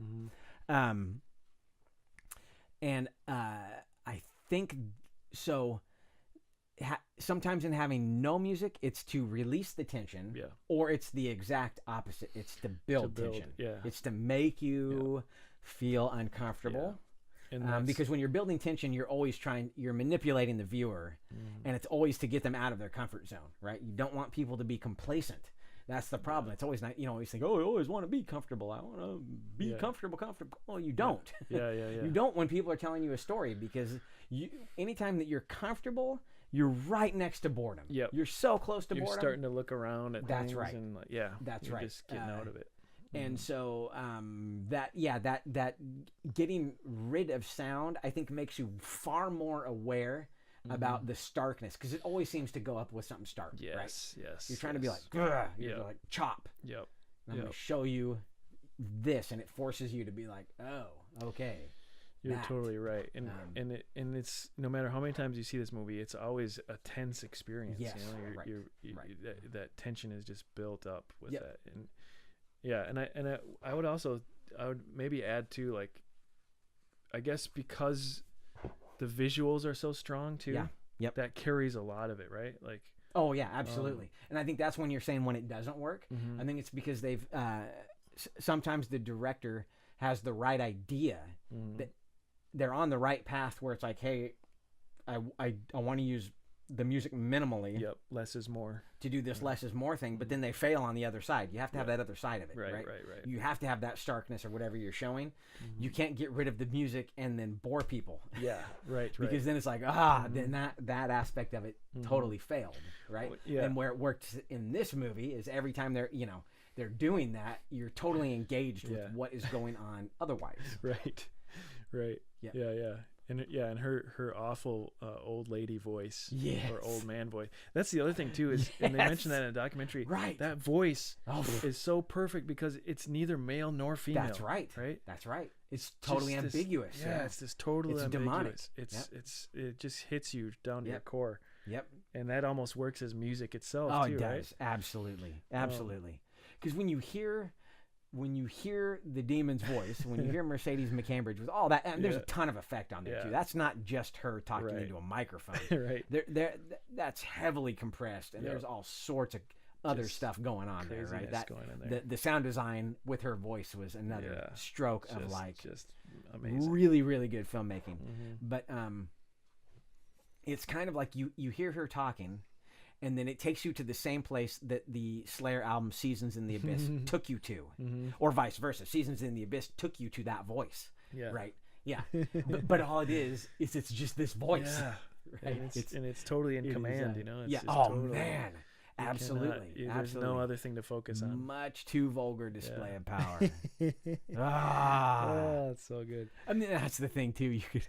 I'm sure somebody's done this, but you can just cut out all of her one-liners, because a lot of what she does are one-liners. Yeah. It's very, and it's not like, but they're not Arnold Schwarzenegger one-liners. it's a lot of subtlety, yes, right? And it's a lot of that bring us together. Yep. Bring us together, right? Yeah. Yeah. My head blows off when I think about it. So good.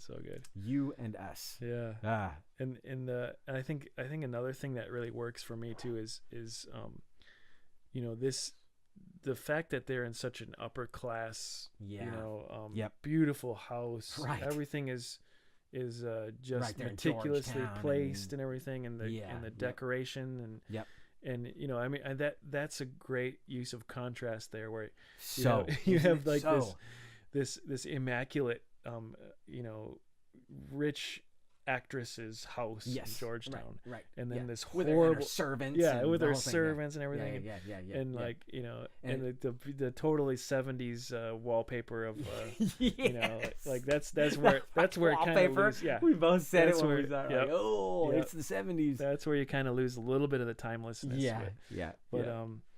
But you place this like just completely vulgar, awful, the worst of the worst, things inside this environment, and like that's we talk about tension. I think that's that contrast there of that just beautiful, immaculate world, and then the most raw, vulgar, awful thing, place it right directly in there, and you just have this. It works. Can't take your eyes off of it. So good. So good. As you're saying that, it's like when you're sympathetic to the Reagan character, it's so reinforced by the fact that the demon never refers to itself as Reagan. It's always us. Or it's like, do you know what your cunting daughter did? Right. There's lines like that, and you're just like, oh man. Yeah, exactly. Yeah. And I still that idea of invasion, right? Yeah, total. I'm here. I've come. Violation. And right? I've utterly. I still, every time I see it, I always still feel like get her out of that room, for God's sakes. I know it. I'm sure they want you to think that too. They did, and I think that was why there was so much setup in the beginning. So, and tell me if you felt this way too. But the first half of her possession is all about the doctors failing, and there's so many scenes with that like rudimentary EKG, horrible giant, the magnets and the and putting the dye in her neck, Talking about like the dark ages of brain surgery and stuff, right? Yeah. But I think the thing with the house is that you see that they've exhausted, they totally exhausted the idea of going to a hospital, right? And then there's that whole the dialogue between her and the doctors where they're like, we think you should put her in a hospital and leave her there, and she's like, fuck that, I'm not doing that. And so I think those things reinforce the idea that she's just turned her back, like you guys all failed me, piss off. And that's part of that her rather abrasive character is that, like, if you're not a servant and it's not yes ma'am, no ma'am, I can get it done, I'll go get the rat traps kind of thing, then you can freaking piss off, right? So, but then the consequence there is then she gets locked up in the house, and they're almost. You're like, just go somewhere else. Yeah, but I think it's the idea is it's so bad, right? Like, what would you do with her? Right. Put her in a car and have her on a mountain of Thorazine, and then she'd die or something. Well, exactly, and I think it kind of reinforces the feeling too that she, the mom has, like you just said, she's exhausted all other recourse, and it's almost like. I think this happens in reality a lot too when people give up. It's like she's really just given up on her daughter in a sense. Like of course she's like still trying desperately to figure out how she can help her and everything, but there's this huge part of her brain and her mind and her actions too where she's just shut down. She's in complete denial of the situation too. Right? And I mean that they did that so well in the movie too, because anytime you just are watching possessed Reagan, it's very difficult not to see the demon, right? The demon, more demon, right? And she's like, "What's wrong with her?" Right. You can't be like, "That's just my little girl. She's okay." Right? It's a brain problem, I think. Well, and that's that line she has, right? She's like, "You look at her and tell me that there isn't something just wrong with her brain." Right, when she's telling the priest, and Karis is like, "Oh crap, dude, I think you're right." Okay. Talk but about, yeah, desperation, right? Total desperation. And you know, we're both absolutely empathetic to this, Peter, and that we both have children. You know, I've got 3 very small kids, and you've got 2 small kids. With 4 of our kids all being very similar in age to one another, and then one little baby. But so, as parents, we know the helplessness. Yes. Well, we don't know her helplessness. That would be horrible. Right. I mean, Right. If you put yourself as a parent, oh god, right, and then we already know that she's kind of a flaky, not a flaky, but she's an abrasive. Yeah. Socialite and an actress, right? So it doesn't help her cope with what's going on. Right. When she's confronted with like true adversity. Right. Because you can tell. I mean, she loves her daughter and everything, but she's not very involved with her life. Right. Yeah. Absolutely. Right. Yeah. The whole thing. They give you those little nuggets too, where she's trying to get the dad, who's in Europe flaking off somewhere, to call Reagan on her birthday, and he won't do it. Yeah. But I think that was more of a reflection, right? She's so mad at him because she's the same way. Yeah. Right. So she knows how he is because she does the same thing. I'm gonna leave you here with, you know, you're gonna go to school and Hans and Gretel, or whatever the two the foreigner help are gonna help you, you know, help you run your life, kind of thing. I guess she has a nanny too. The nanny didn't play a very big part, but no, and she seems very helpless too. Yeah, right? totally. And I think that's one of the things I like about the way Ellen Bernstein played that character too, where she's abrasive and she's unlikable, right? But she, you know, especially the first half of the film, she's strong as hell. Yeah, exactly. She's tough as nails. You know, exactly. Like there's no way anything's messing with this woman. Right. You know, like the rats, the whole thing with the rats, right? Like what's his name won't go up there, and she's like, just go up there. Yeah. Even the beginning of the movie, she walks past there and it's like, she's like, huh? I know. She said it's so Evil Dead, right? She's just like mildly annoyed by that demonic sound coming from the. Like, that must be rats. Obviously. Swallow your soul. But she just goes up there. She goes up there with the candle by herself. Yeah, and nearly gets torched. Yeah. And even then, she's still kind of like, well, that was weird. I know. She's never like completely like any other person would be running from the holes, you know? She's just kind of like, oh, that was mildly annoying and strange. Yeah.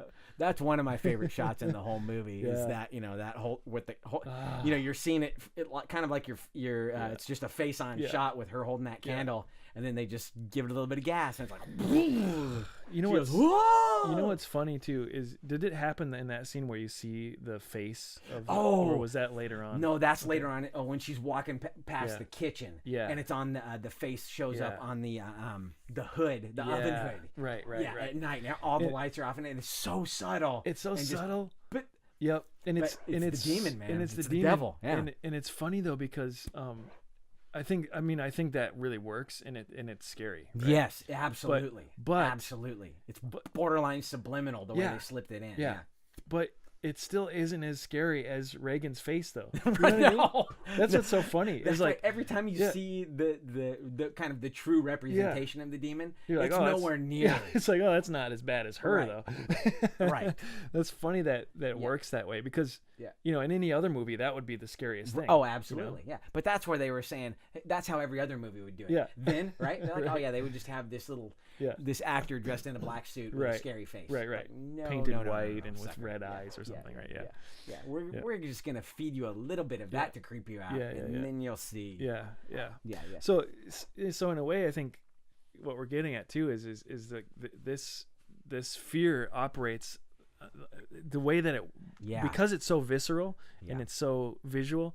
It also operates on this like unconscious level of. It's about sickness too, man. Right. It's really about sickness and disease. Yeah. And they never say that, but you're the undertone. Yeah. Oh man, it's it full really of that. is. Yeah. Because you could look at it in the way of like, you know, this story could just be about a young girl that has cancer. Yeah, right. Absolutely. Right. Like you would go through the same journey. She has to go through all these doctors. They have to figure out what's going on. They do all these tests. Then they say, "Oh, there's nothing we can do." She goes to her bed. Maybe the whole room. The priest come. Right. I mean, really, it's the whole experience of of being helpless in the face of a disease that you don't know what to do about, right? Yep. And I think that's why I think it works so well on a skeptic level too, right? Absolutely. Because that's a fear that everybody has universally. That's right. Of being helpless in a situation that you have no control. All your control is taken away from you. You know? Yep. So. Yep. Yeah. Yeah, it doesn't take real demons to be mentally ill. Right. That's right. Right? Yeah, yeah. Oh man. So, yep. And especially, you think about the 70s too, where it's just such a gross time. Yeah, it was really. Like it just feels like it's what's so great about film and TV too, because we can watch reruns of you name it, the Carol Burnett show, MASH. Yeah. There's a million great things from the 70s to watch, but what you're talking about, that just the end of Vietnam, the end of Nixon, the taxi driver kind of New York City taxi driver is one of the best, right? Just the here, this is what is going on. Yep. Everything is covered with slime. Oh man.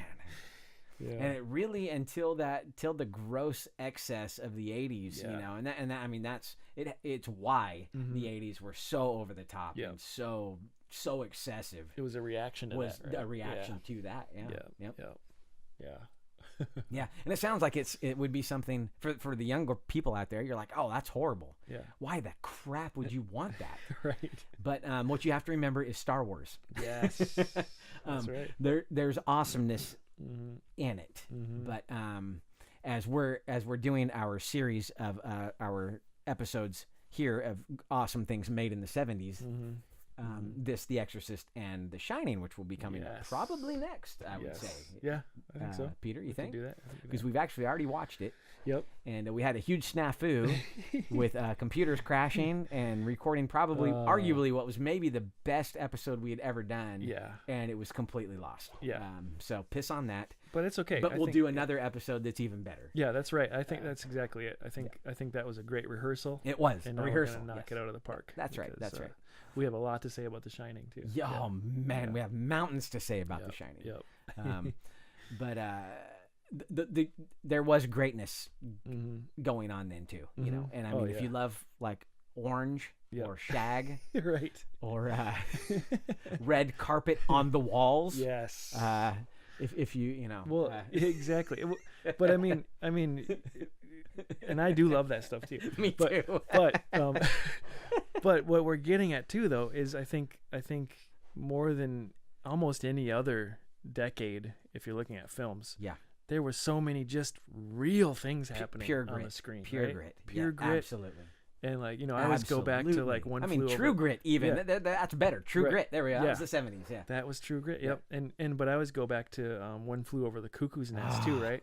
Where like I remember my wife watching it and she was just like, everybody looks so gross and like you can see like the pores and the acne on their skin. Right. Like this is just too real. It's too uncomfortably real. And I think that's what we love about it though, right? Is that it's so true. Well, it's kind of like can't fake some of that stuff. It was so corn gold and so over the top and beautifully produced in the 50s, and then Vietnam and the civil rights things were happening in the 60s.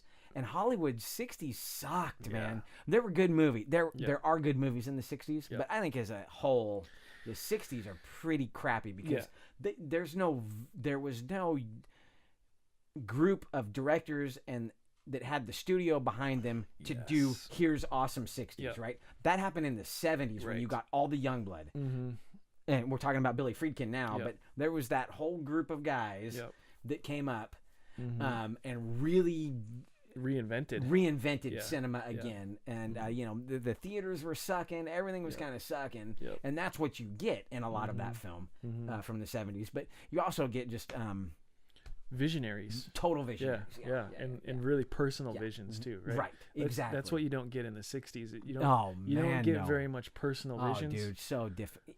They're handfuls, but like, not as a whole. Like absolutely. Sergio Leone, I think, right? Like, there we go. There's a good but one. he wasn't in the Hollywood system though. Right, not at all. He was making low budget movies in Spain. Kurosawa, not in the Hollywood, not doing Hollywood, right? Yep. They're there. you've got Kubrick. So there's one in there. Yeah. Kind of doing something good. His 60 movies are all pretty fantastic. It's true. But for the most part, far and away the most part, the 60s have a 60s flavor. It's hokey. The way that the hokiness. There you go. Yep. Disney films, man. Yep. Disney was one of the largest producers of movies, live. And I'm not talking anime. I'm talking live action movies. Yep. And it is such. Mary Poppins does not hold water. No. Even Mary Poppins. Look, it's a great movie. It's awesome. But if you want to see what we're talking about in the cheeseballness of what Hollywood was doing in the 60s, watch Mary Poppins. There you go. I mean, any one of those, right? You know what's fun one of them. You know what's fun about Mary Poppins, though? So I was a big fan of that when I was a kid, right? Yes. And then I saw it recently. I hadn't seen it as an adult. Okay. I remember the first time I saw it as an adult, right? And I was on an airplane. Yeah. You know what my whole reaction was to Mary Poppins? Mary Poppins is hot. Yes. Because when we were kids, she was like a mom or an aunt. Right? Yeah, you never saw her as like a beautiful woman. You know? She was just she was very like, here's your spoonful of sugar and all that stuff. And she, she was she was motherly. Yes. But man, she's beautiful though. Like in that movie particularly, she is very stunningly gorgeous in that movie. Yeah. So try that out if you haven't seen Mary Poppins for a while. Great stuff. Yeah. But anyway. But no, you're right. 70s and I think the 60s are it's so there's very little real and like we were talking about earlier. There's very little that's timeless out of that. Man, it's sad. I know. When you go back to watch a movie from the 60s that you love, even the good, the bad, and the ugly, and everything. Yeah. Right. Yeah. It's you're going partly for a nostalgic sense or partly for like I want a flavor of that time. I am absolutely because you can't get around it. Right. Whereas movies like The Exorcist though or well, it's hard to say. I don't know. There is a lot of 70s movies too where it's like it's clearly the 70s. Sure. Oh sure, no doubt about it. Yeah. But yet there's just that level of grim reality that you just don't get in almost any other decade. Right. Even today, right? Right. That's right.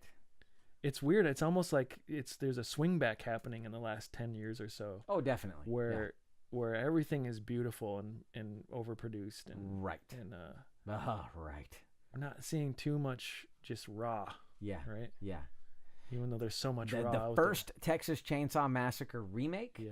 It was like 06, right? Yeah. I think 07. Yeah. There we go. That was one of them. I remember watching that in the theater, and I was like, "Oh yeah!" Back to sheer brutality and horribly gruesome, right? Yeah. That one, the second one too. That was the same group that did those two reboots. Those are, those are going to be one when people are like, "Oh, let's see what came out in the millennium." Yeah, like watch this. Oh, shit! Right. And then there was Transformers. So. Take that, Michael Bay. We always crap on Transformers. Turkey. Why don't you go make a freaking Terminator movie? Yeah. Come on, man. Jeez, make another Turtles. The Turtles were the only ones of his recently where I actually kind of liked. Yeah. Like You're I don't having think, fun. Yeah, like I think. For some reason the turtles were just they're already so over the top and so fantastical. Right. Yeah, there we go. It's just kind of fun to see him like throw all this money at it. Yes. Right. Yeah. And it's just a spectacle. Yeah. It's just purely a spectacle, Yeah. Which is funny because so was Transformers. Yeah. But I think there was I'm guilty of it, but I think generally everybody our age who was absolutely in love with the Transformers in the first generation. We're expecting something slightly more serious and not so freaking stupid. Yeah, well, I wouldn't even say that, man. I would say we were just hoping to be able to tell the difference between the Transformers. That too. There you go. Yes, that would have been nice, right? I think they got a little bit better through the 400 sequels they made. Right. Where you can tell that's Optimus Prime now and everything. But like that first Transformers, oh my God. every robot is giant and steel gray. Yep. Yep. And at least the turtles, they had different colored headbands, so you could tell them apart. Should be like the comic book where it's in black and white and you can't tell that you have to see what their weapon is. That's right. That's right. Yeah. Yeah. Oh, that would be fun. Make a black and white turtles movie. Yep. Do it, Robert Rodriguez, Sin City style. Yes. That would be awesome. We need more of that filmmaking, man. That's such a cool style. It was cool. I love it. It was really cool. like it. Yeah. No, everyone's afraid to do it now. Yeah. Well, I think I don't know what it was. That first Sin City movie is really a lot of fun. Mm-hmm. The second one is starting to fall apart all over the place. I know it. And now he's making Battle Angel Alita with James Cameron. I know. That looks kind of like a mess. I mean, I I still want to see it, but I don't know what's going on there. Right. Yeah. So, but anyways, The Exorcist. Yes. The Exorcist. Final thoughts? Should we do final thoughts? Yeah. Let's do it. How should we wrap it up here? I'll let you go first because I want to think about mine. Yes. Okay. So, things that we didn't get at, but are important or otherwise. I mean, hopefully we're both preaching to the choir here. Yeah. So, you guys don't know anything that we don't know, as we're insiders to nothing. But what about that thing they got around the actress's neck so that she could shoot the vomit out? That was awesome. That was great. What a cool. Well, and we didn't even talk about the fact that it was warm split pea soup, right? Yes. So they were trying to go over and over about like, oh, what's gonna look like viscousy, horrible vomit that we can split pea soup. We can use it on our poor young actress here, but we can also shoot it directly into the actor's mouth. Into their mouth. If there's ever something, if you need to see one snippet of horror done at its absolute best, just watch when Reagan projectile vomits green, disgusting split pea soup directly into his mouth.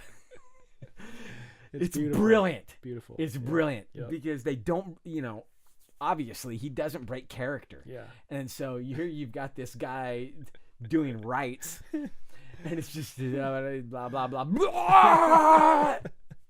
And you see it go right in his mouth. Oh, it's beautiful. It was so good.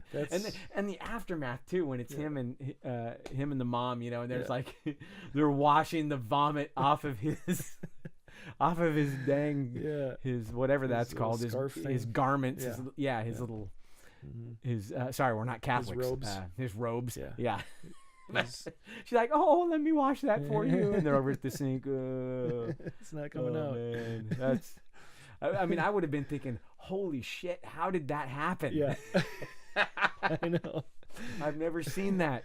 It's so wonderful, and it's so like I mean the green of I remember when we were watching it too. I was like how did they get that such a disgusting green color? And it's so great because when it's flying through the air and it hits his face, it's so disgusting and gross. But when it's all dried up and caked on her too, it's gross in a whole nother level. Yes. It's like one of the most beautiful special effects ever. It's just it's the gift that keeps on giving. Oh, it is. It is. Not and it's why it's so good too, Peter. Not for 1 second are you thinking that isn't real. Yeah. Not for 1 second. I know. That looks absolutely real. Yep. And they could have done it in a different way where you're like, oh, that was just paint. Yeah. Or that was just like cheap, not real looking. Right. But no, you're right. Yeah. It's the way that it the way that split pea soup moved. And it's funny too in the making of when they're talking about that and they're like, of all the crap, it was just soup. Right. We put that under put a little bit more yellow light or whatever, and it was like, oh, that looks perfect. That's perfect. Yeah. That's just, movie magic. But it's beautiful. But yeah, it's really one of those where you don't sometimes, maybe a little bit less faking is where the magic is at. Because yeah, exactly. Oh. Yeah. Any other final thoughts? What else jumps out at you here that we haven't talked about? Yeah, what else? Man, I think we got most. I love Max von Sydow. Yeah, there we go. So awesome. Yeah, we were talking about that. It's so cool to see. You really believe that he's 85. Yes. Right. Yeah. And he was actually maybe 50. You know what? I looked it up. Yeah. Okay. And he was in his early 40s. Okay. So right. Isn't that crazy? He was playing someone twice his age. Yeah. Right. Yeah. And it is really amazing, really convincing for a time when makeup was it was just barely pretty starting rough. to get good. Mm-hmm. Yeah.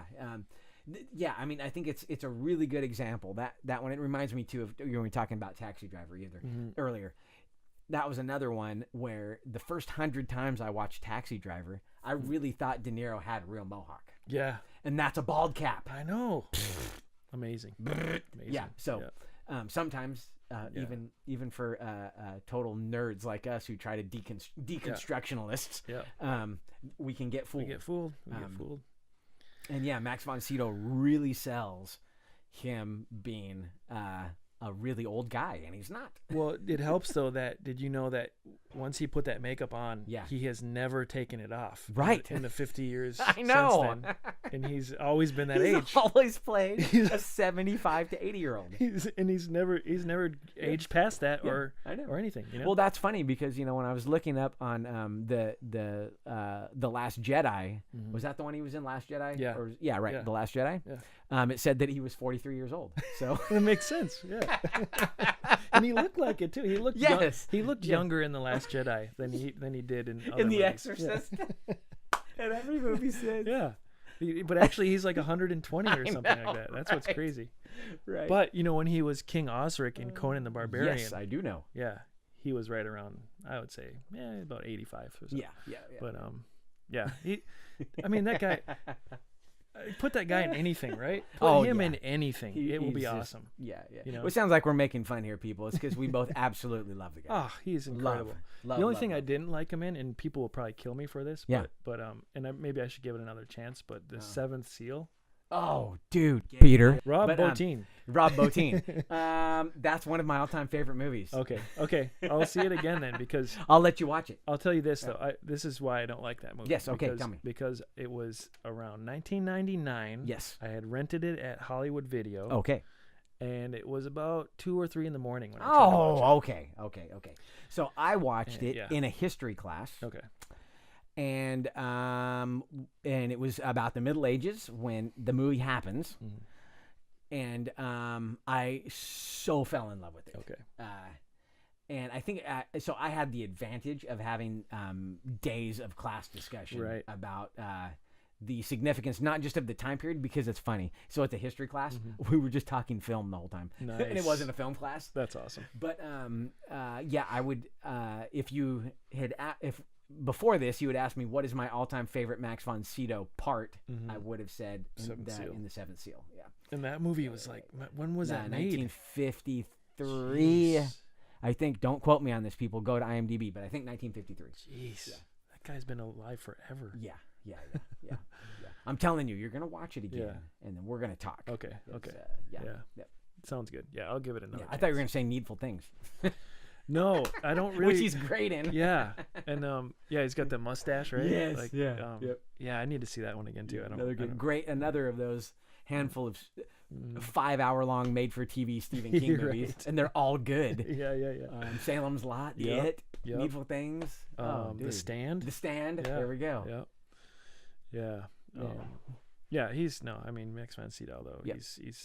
He's such a great anchor in this movie, and really, he's the Exorcist, right? He is. That's right. He's the Exorcist, but he doesn't really even show up until 3/4 of the movie's done. Right. He's kind of a cipher, It's like we're alluding to him. Well, there's the beginning part where we kind of see him, but then he just has no part for the entire middle act, right? Yep. And it's not until we see him in the first act and the third act. And that's another thing too that's really cool. We had mentioned this earlier too. Is I think when we were watching it, but isn't it so interesting how you get introduced to him, and then you leave him, and then you get introduced to the mom. That's right. And she's really the main character for a big part of that movie. That's right. And then but once Father Karras comes in, then it's she gets tossed to the side. You barely see her again. That's right. What's funny about such that? A fantastic character study, isn't it? I think each act. You're absolutely right. I didn't even think of that till right now, but each act is focusing on a different character. And then Reagan is central to the whole thing. Right. She's kind of weaved in, but you're right. Yeah, she's almost nothing in the third part. Once the exorcism starts, she's gone. She visually and figuratively. Right. She's pushed to the side. That's right. She's standing to the side of the room. Yeah, just an observer. Yeah, and I think what's interesting about that to me is where in what other movie does that work? No, where you you get introduced to a character and you're firmly with them through this experience, and then all of a sudden you just leave them, and you're fine with that though. Like, is that that's what I was just gonna say? Is that because you get antagonistic about it, right? Is that because she's so unlikable that you don't really care once you leave her, and you're just fine? You're just fine to be like, you know what, I'm happy to go. Or is it just, I think it's the build. Yeah, they're really trying to build up to what's gonna happen, right? And the then tension. I think, and would you agree that it's reflective of the fact that she has surrendered, right? Yeah. We talked about earlier that she's utterly defeated by the time she goes to Karis. Right. And then by the time Karis and Merrick both show up, she's already tapped out. Right. Right. So she taps out and they tap in. That's right.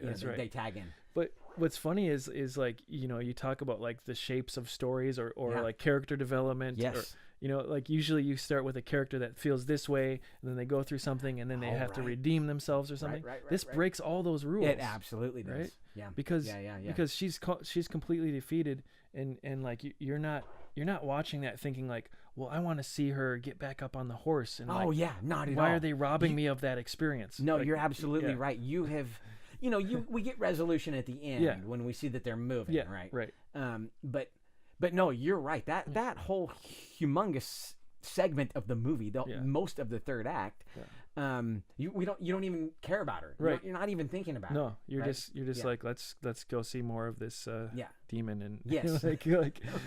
even though I don't want to see her, like like that's the whole thing that plays with you too. I think is like, I don't want to go in that room again, but like there's nowhere else to go, right? Right.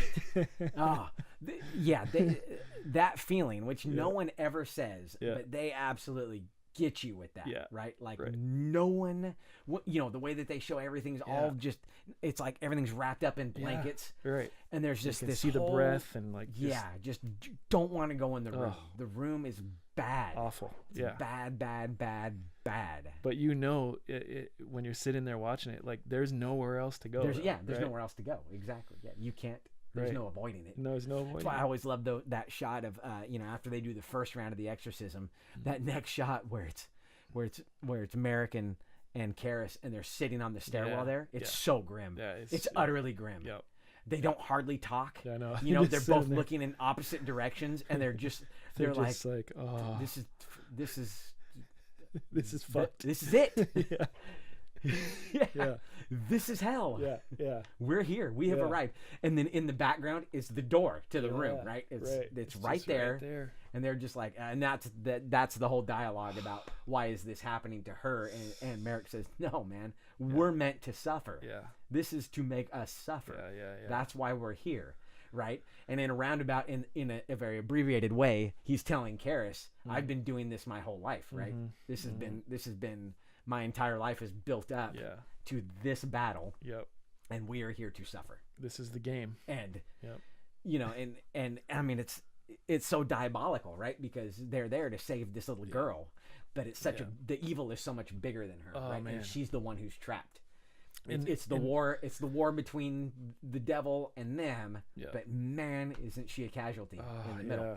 Yeah. And it's, I mean, that's the what I want to mention too is that's the brilliant thing too about this whole battle is when we see Max von Sydow is dead, right? Right. Oh, right. That is one of the most disturbing parts to me too, because we don't know what happened there, and she's just sitting there, she's giggling, kind of like giggling, and like she that's the first time where she actually kind of even looks a little bit guilty, like, oh, absolutely, I didn't think that was gonna happen, but like, whoops, right, well, who cares? But like, right, but and that giggle is so directed at Father Karis, right? He's like, she's like looking at him and giggling, and it's like, the whole look what I did, right? I've just won half the battle, kind of thing, and oh, it's man, you're so right. sick. It's so disturbing though, because so is because you're just like, what the hell happened, right? And no questions are answered. No, it's. I mean, right. She's gotten out. Yeah. I mean, he's dead. Yeah, he's just laying there. And this is all, and it makes it even harder, I think, for Karis, because Karis, it could have been different if he was in there, right? But he had a breakdown. He couldn't do it anymore. Right. That gets into the whole dialogue of, right before they start, when Merrick tells him he's this the father of lies. Everything he says is a lie, but there's truth hidden in it, and that's how he'll undo you. Yeah. That's how he's going to get you. He's totally telling him. Yeah. He's like, look, he's going to say things to trick you into thinking it's true. They're lies. He but totally it's in calls it. Yeah. And then and then he can't do it though. He just can't do it. Yeah. I mean, and then he leaves, and so now I definitely get the feeling that when he comes back and sees him dead, it's even worse because now he's guilty. Yep. He immediately has to bear the burden of like, oh shit, I should have been in here. When in fact we know that Merrick, because Merrick never tells him that he's on the nitroglycerin, right? So he had a secret to hide. Because I'm sure if he would have told the church, my heart isn't doing good, they'd be like, oh, well, you're not doing it. Yeah, you're not fit for this, right? We'll send you, Willie McGee or somebody to come. That's, it's funny too that I think that detail sticks with me so much. Just, I'm trying to unravel how I feel about this, but like, the fact that Merrick has to take these pills even says something, doesn't it? Like, it does. It's absolutely it's like surely Jesus and his faith should be able to heal all of his problems, just like a Scientologist. He shouldn't have to to use drugs in order to like supplement his body. Right. The fact that he has to, and he's dependent on these pills. He's absolutely dependent. It shows like another crack in the armor almost, or something, right? It does. And isn't that the best part about having a hero? Yeah. Is that your heroes are flawed. Yes. Right? And it's great because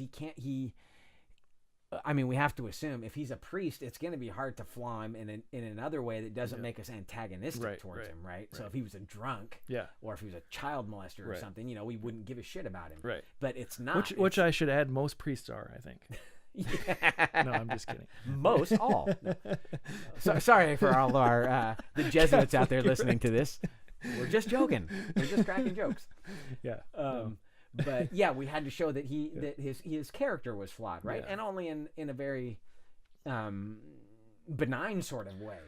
He's physically he's at the end, but he is definitely hiding it. He doesn't come out and tell anybody. Right. And so it's his cross to bear. Well, it's such an expert way to set up this whole story because from the get-go, you're like, he's the exorcist, but like, man, he's barely holding it together. Oh, like, absolutely. Yeah. Like, is he really going to be up to this? That's right. And I like, know. The whole time, it's right. And then you see how violent it is. Yeah. The whole thing is, the whole. This is not Chuck Norris, No. Like, we don't have a hero here that we can like really get behind and be like, this is going to be it's not even a fair fight, right? Yeah. Yes. And like his assistant, not too. even a fair fight. Yeah. And his assistant can't even. He's totally flawed too. Yeah. Like and what's funny is he's a boxer. I know. He's physically fit. So dynamic. Yeah. His character is so dynamic in that way, right? Right. But he's utterly broken because of the guilt of his mom dying. Yeah. And like you can just see it in every line of his face, and he's just always hunched over. Yeah. We mentioned that when we were watching it. Like he just looks like he just got beat up in every single scene. He looks like rough. Yeah. Yeah. He's against the world's against him. Mm-hmm. Yeah. I mean, we didn't even mention. So probably there's so many good lines in here, but the my favorite Father Merrick line is the power of Christ compels you. Yeah. That's pure cinematic genius, gold. I'd put that in top 10 of every movie ever made. Yeah. If you show just the power of Christ compels you. Yeah. Duh. I know. Duh. It's so. If you don't get brutalized by that, you've got problems, man. I know. You cannot watch that and be affected by it and not be affected by it. Right. Yeah. It's so powerful. It is. So forget religion. I mean, like you said, if there was anybody who shouldn't be affected by religious on the other side, it would be me. Mm-hmm. But in this context, it's so awesome. Yeah. It is so fantastic. Right. Because the characters believe it. Everybody on screen believes it. You're battling the devil. Yep. And man, dude, when he's given those lines. Yeah. I know. It's incredible. That's like the epic sword fight right there. Oh, it is. Right? Like it is. He's dealing his blows. Yep. Yeah. which is sad because he loses. You know, and it ends up being Merrick. Right. It ends up being Karras, who's the one who's able to do it. You know, that whole, and it's funny, right? Because Merrick is using, you know, all of the rites and everything to do the exorcism. But because of his physical body, he fails. Yeah. So what does Karras do? Yeah. Uses his physical body and beats the shit out of her. Right. Yeah. He just starts wailing on her. Yeah. Beating on her. Yeah. And he basically compels. You know. Then it gets into the whole self-fulfilling prophecy. Yeah. You know. He compels the demon to enter him. Come into me. Yeah. But and I think that's great because he tricked him. I think that's where the demon underestimates Karras. Yeah. Is he goes, all right, now I'm going to have a powerful vessel. Yeah. But Karras is already defeated. And he goes, man, we're going out to very nihilistic. Yeah. But we're talking about the nihilism of the 70s. Come into me because now I'm going to win, man. Yeah. And then it's that just ridiculous stunt of him jumping out the window. Yeah. And the poor stunt man doing the roll down those 50 steps. Oh, God. I know.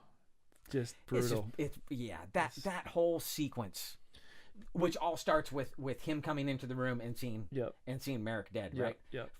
Just from right there until the end of the other priest doing the final rites, you know. Just it's brutal. All cylinders firing, man. Yep. Yeah. It's man. Yeah. I think what's interesting too is I remember you know, I think you're right. It's very clear now when the demon enters him. Yes. That he wants that to happen. He's calling it to happen. I think so. Yeah. But you know, when I was younger, I also was ambiguous about that. Sure. Where was it his choice to jump out the window, or did the demon take him out the window? You know what I mean? Sure. I think it's easier to see now. I agree with you. I think now it's very clear that it is his choice to kill the demon that way. I always thought it was. Yeah. I did always think it was. Yeah. But that's another freaky reading though, is to just think totally. That like maybe the demon just was like, right. Screw this. Like I'm taking totally. you out, you know? Because I mean in the end, it's what the demon wanted was to kill them both anyway. Yep. Right? And so it did win. To just break both of them. And to break them and kill them. Yep. Yeah. And when you watch The Exorcist 3, I think that's more reinforced, right? The demon is very ambivalent and angry that it got stuck in his body. Yeah. Right? Like it did want to kill him, but it didn't get to kill him on its terms. Yeah. And so it takes it 30 years to be able to regenerate and then, you know, possess the hobo and do all that stuff and get into the prison, into the loony bin. Yeah. And then possess Brad Dorff. Brad Dorff, right? Who is just brilliant. I will say that about the third one. The third one, forget what everybody says, man. The third one is great. Cool.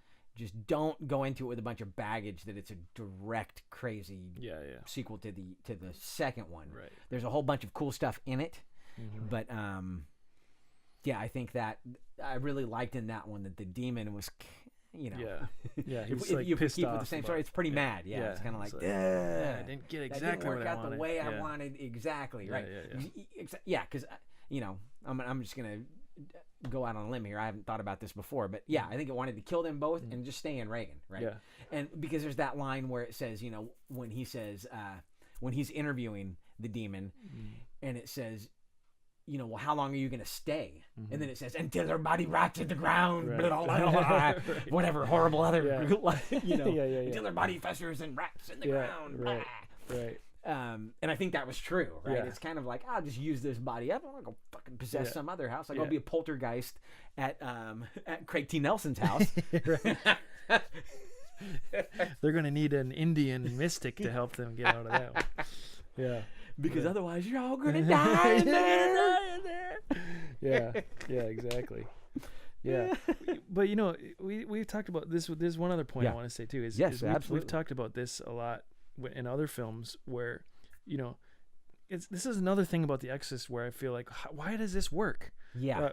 You know, in other movies, we've talked about this a lot where, you know, they have to expertly use horror and humor and to give you that absolutely break, right. Okay, yes. But here, man, dude, in Exorcist, such a great point. There is no humor, not for a second, at all, not for 1 second. Yeah, like maybe you could make a point that Ellen Bernstein's director has a little funniness when he's like messing with the German servant there, right? But it's not really funny. No, it's not. But I guess it's a lighter moment or something. Right. But But other than that, like, dude, I can't think of a single moment where the audience is even allowed to laugh, right? Or even allowed to get a breath. That's right. That's right. And I think that was part of the plan right from the get-go. Yeah. And what we saw in the original theatrical release, part of what I think was wearing people out so much was they weren't ready. There was no breaks. That audience was not ready for it to go that way. That intensity. Right? Yeah. And Texas Chainsaw Massacre, even Texas Chainsaw Massacre, right?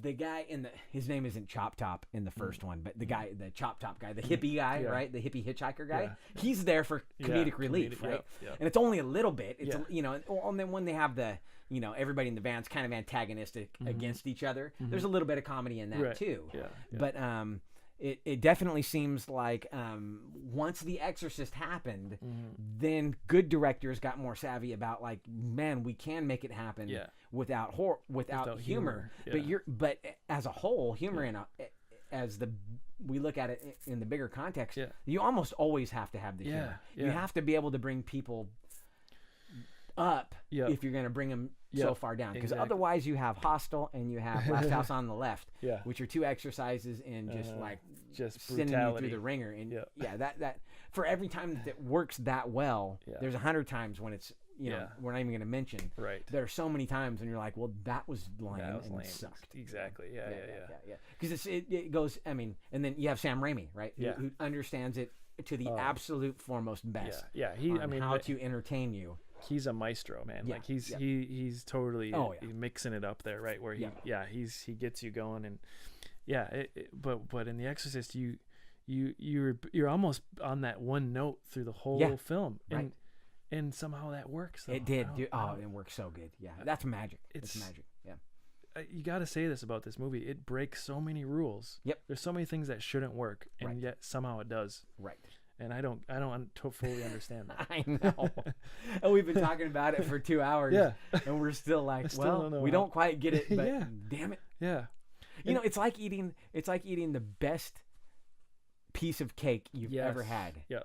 And even if you consider yourself a baker, you're like, I don't know. There's a magic in here that made this so good. Yeah. Right. And I don't know what it is. I don't even know if that. There's something I can't grab onto, and I think that's what probably chefs and wonderful bakers and cooks are always trying for, right? Yep. Trying to get that magic to where you're like, as the consumer, you're like, I'm defeated. It's so good. Yeah. It's the best kind of defeat. Yeah, and it's beautiful because it's like it's one of those things too, because it's so perfect.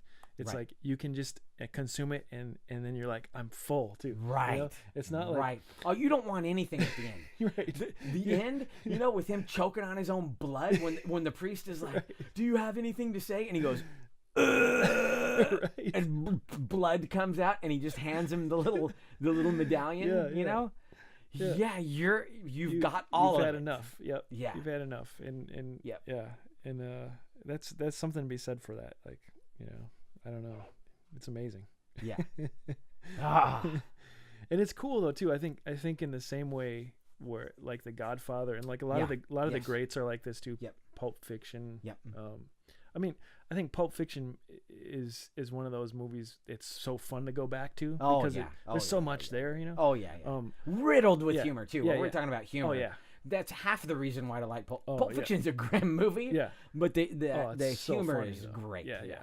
But like The Godfather, I feel like The Godfather is one of those where like I can go and I can visit it. Yeah. And then like I don't need to see it for another 5 years or so. I know. Right? I know. And I'm The the Exorcist same is way. kind of like that too. Yeah. But I think it's now that I've seen it again lately, I feel like it is something I would feel more comfortable going back to more often.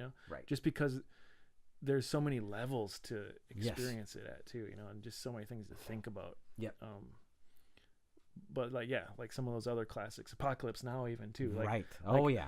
I love to watch Hearts of Darkness, the documentary about that, and then Apocalypse Now. Right. And then I'm like, okay, I'm good for 5 years now. I don't need to see that one again for 5 years. Couldn't agree more. Yep. Yeah, you're absolutely right. Yep. Yeah. That's the heaviness too. I think that's the heavy part of it, right? That heavy part really sticks with you. Yeah, it does. And it's we talk about, some movies are fun, and fun movies are really easy to go back to because they don't engage you the same way. Right. That really, really heavy movies. Oh, Schindler's List. That's I bring this up in every single Schindler's List. Schindler's List is one of the greatest movies ever made. Man, dude, you can't watch it a bunch of times in a row. No. You just can't. No. It's fantastic. There's a million great things about the movie, but the feeling that it invokes is not a great one. It's it's pretty heavy. Yeah. It's pretty insanely heavy. Yeah. Right. Exactly. It's not Indiana Jones and the Temple of Doom. Or Gremlins or Ghostbusters. Yeah. I mean, you can keep going back to those forever. Yeah. Oh yeah, absolutely. And we were talking about this earlier. There's a lot of those movies like that where you go back because you're just recapturing the feeling of when you watched it when you were a kid. You're so right, Peter. And you are so right. And you can and it's fun. It's cool to do that. And I think every time I watch Gremlins, every time I watch the first Ghostbusters, I'm there. Yeah. That year. Yep. That year. That age whatever. again. 1984, 1985. I'm there. Yep. I'm right there. Yep. Yeah. And you can do it easily with those movies. Yes. But some of these other ones though, it's like that's it. That's enough. Right. Okay. And what's great though, it's almost like I think with The Exorcist, there's so much there that you can just keep thinking about it forever. Oh man, you know what I mean? Like you can. I think that's why I've watched it so many times. Yeah. Because it's like, wow, I need to dig on that a little bit more. But on the same conversely though, I think it's enough. You get enough in there too that you don't need to go back to it again. Like right away or anything. Where maybe like if you hadn't seen it before. Yeah. So if we've got a listener who would be crazy to sit through and listen to this all the time, but follow with me here. So if you hadn't seen it, then I would say you probably would be inclined to watch it because you're not going to get everything, right? And then you're like, I need to watch that a second time. And then the second time you're trying to pick out all the things you missed the first time. That would be a case where you could probably watch it. That's true. Not 2 times right in a row, but you might watch it one day and then a day or two later be like, okay, it's been on my mind. Yeah. Now there are things I need to go in there and find. That's Mandy true. Was that way. That's true. We our very good buddy, Mr. Corso, saw Mandy in the theater like 5 or 6 times, right? So, which is awesome. Which is totally awesome. Yeah. But that would be one of those movies. That was a movie for me that was like the first time when we went and saw it in the theater, I was like, I have to watch that again now. Yeah. Because it was so great. Yeah. I couldn't grab everything. There was just too much going on. There was. That I've got too many questions. And then when my brother-in-law got it for me for Christmas, I was like, okay. And we just sat down and watched it 2 times. I was like, oh, okay. Yeah. Now I've got it. I've got it under control. Right. Because that's a great example of a movie where you just going through it is you're just figuring what the hell you are like what's going on. Like, how am I supposed like other movies, it's very clear to kind of figure out early on to be like, okay, this is an adventure movie or this is a comedy, right? Or, this is this. But Mandy is like one of those where you're like, I don't know how I'm supposed to react here. Broke all the rules. What am I watching here? Is this? Am I supposed to laugh here? Because it's kind of funny, but it's weird. That's great. And now we're gonna get Mandy in space. Yes. So, that's good. That's right. That's right. Yeah. People go look and see what Nick Cage is doing. It's going to be Mandy in space. I'm telling you. This is a little nugget. Well, you know what's great? This will be another good reason for us to watch that unbelievably awesome documentary about the making of Island of Dr. Moreau. Oh, because it's about the director Richard Stanley, who is directing that movie with Nicolas Cage. Yes, awesome. So great. That is one I think we should do right away soon. Totally. Very soon too, because you have to see that documentary. I know I do. It's called Island of Lost Souls or something like that. Yep. one of the best documentaries about the unmaking of a movie you'll ever see. You know? Right. So. Well, which was too funny because I remember if what you told me is, the director comes in and they fire him, and then he lives on the set. He lives on the same island, and like becomes a wild hobo man. Yeah, right. And like he's like living in a hammock out there in the jungle. Right. And then he actually puts on one of the masks of the dog people, and he's actually in the movie. He's one of the extras running around. When they're lighting everything on fire. Yes. He's like totally into it, He's like, I'm going to burn this whole shit down, Yeah. But that's so crazy. That is only one of the crazy things that happen. Right. Like, that's not even the craziest thing. Right. So that guy Richard Stanley, that guy is he's on a David Lynch level of just weirdness. Yeah. Awesome. So. Oh man. Yeah. So there you have it, folks. People, I think Peter and I we really stuck a knife in this one. Yeah. This is run twice as long as most of our podcasts. So if you sat through it, kudos. Thank you. Yep. Because we definitely had a lot to get off our chest. We really did. And we could probably keep talking about it. We really could. But we should probably cut it off because what are we at? We didn't even mention Stone Cold. So there it is, Stone Cold. Stone Cold. We didn't forget. Which I actually did watch now. Yes! So he saw it. I saw People. it. I really did see it, and I enjoyed every minute. I enjoyed every minute. Man. It was everything you said it was, and more. Yes. It was well, I can't wait to hear, wonderful. Because I'm sure you caught things that I didn't catch. Oh, I don't know. You laid it out pretty well, man. I mean, that movie is Lance Henriksen's movie. It is. It absolutely is. The Boz was the star, but it is Lance Henriksen's movie without a doubt. Without a doubt. If you love Lance Henriksen, listeners, viewers, whatever you people are, you have to see Stone Cold. You must see Stone Cold. If you love silver mullets, you must see Stone Cold. If you love any mullets, yes, you should see Stone Cold. Any mullets. You'll see the most amazing mullets in this movie. No, you're absolutely right, though. Yeah. All kidding aside, Lance Henriksen owns that movie. Oh man. Yeah. He's incredible. It's a performance. Yeah. If you're a niche type movie watcher like we are, and I'm going to speak for Peter on this one. We're in love with Lance Henriksen. Yep. Yeah. He's done so many good things. Yep. And then it was such a wonderful, huge nugget of gold to have found this movie, because I probably read Lance Henriksen's IMDb 50 times. Right. I was always like, Stone Cold, I don't know, I never heard of that. That's whatever. That's probably crap, And then just happened onto Brian Bosworth, and I was like, I'll watch this. And then, dang. So good. Dang, it's so good. Yeah, okay. But people, to let you know what we're doing, this is the first of our the what we're calling the big three. We'll be doing The Shining next, and then probably Texas Chainsaw Massacre. So that we can do our big expose here on the horror movie archetypes, right? Or kind of like the best of modern horror. So the Holy Trinity. The Holy Trinity. Yes. I think not Universal monster movies, but post Universal monster horror movies. Yeah. We kind of just in discussion, we had kind of said, like talking about it, and for what we're gonna do for the podcast, we're like, man, these are really the three. That keep coming up in conversation too. That's the other thing. The more we talk, the more we would kind of go to these three and be like, this is perfection. These are examples of how to perfectly executed horror movies. And they're almost like the three kind of paths that horror movies take. That's right. You can That's always relate to one or the other almost. That's right. That's right. Because they have a distinct flavor. Each one has a distinct flavor. Yep. Do you need lo-fi? Do you need cryptic? Yep. Do you need brutal? Yeah. That's it. Yeah, you pick. Yep. And the funny thing is, even when the Shining came out in 1980, but it was shot in the 70s. So there's exactly. Interesting that it does have a connection to our bigger discussion. And that whole, that 79-80 thing too is that's such an interesting time just in itself too, right? Right.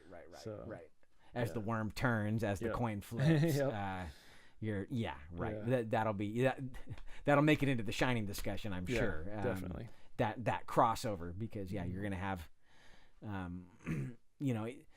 it might have been Halloween. I would say Halloween's still definitely 70s movie, but 1980 is the first Friday the 13th, and that's, man, if there was a movie that made horror movies flip. Yeah. It was Friday the 13th. Yeah, it was the rise of the slashers. Mm-hmm. And that started, Halloween was a slasher before Friday the 13th was, but whereas Halloween was awesome and fantastic and great, it was Friday the 13th that just made that shit go nuclear, man. I agree. Went totally nuclear. But would you also say, though, that that Halloween and Friday the 13th have a direct connection to Texas Chainsaw Massacre? Yeah, absolutely. Right? Absolutely. It's like, one had to open the door for the other. Right. And neither of those happened without Texas Chainsaw Massacre. Yeah.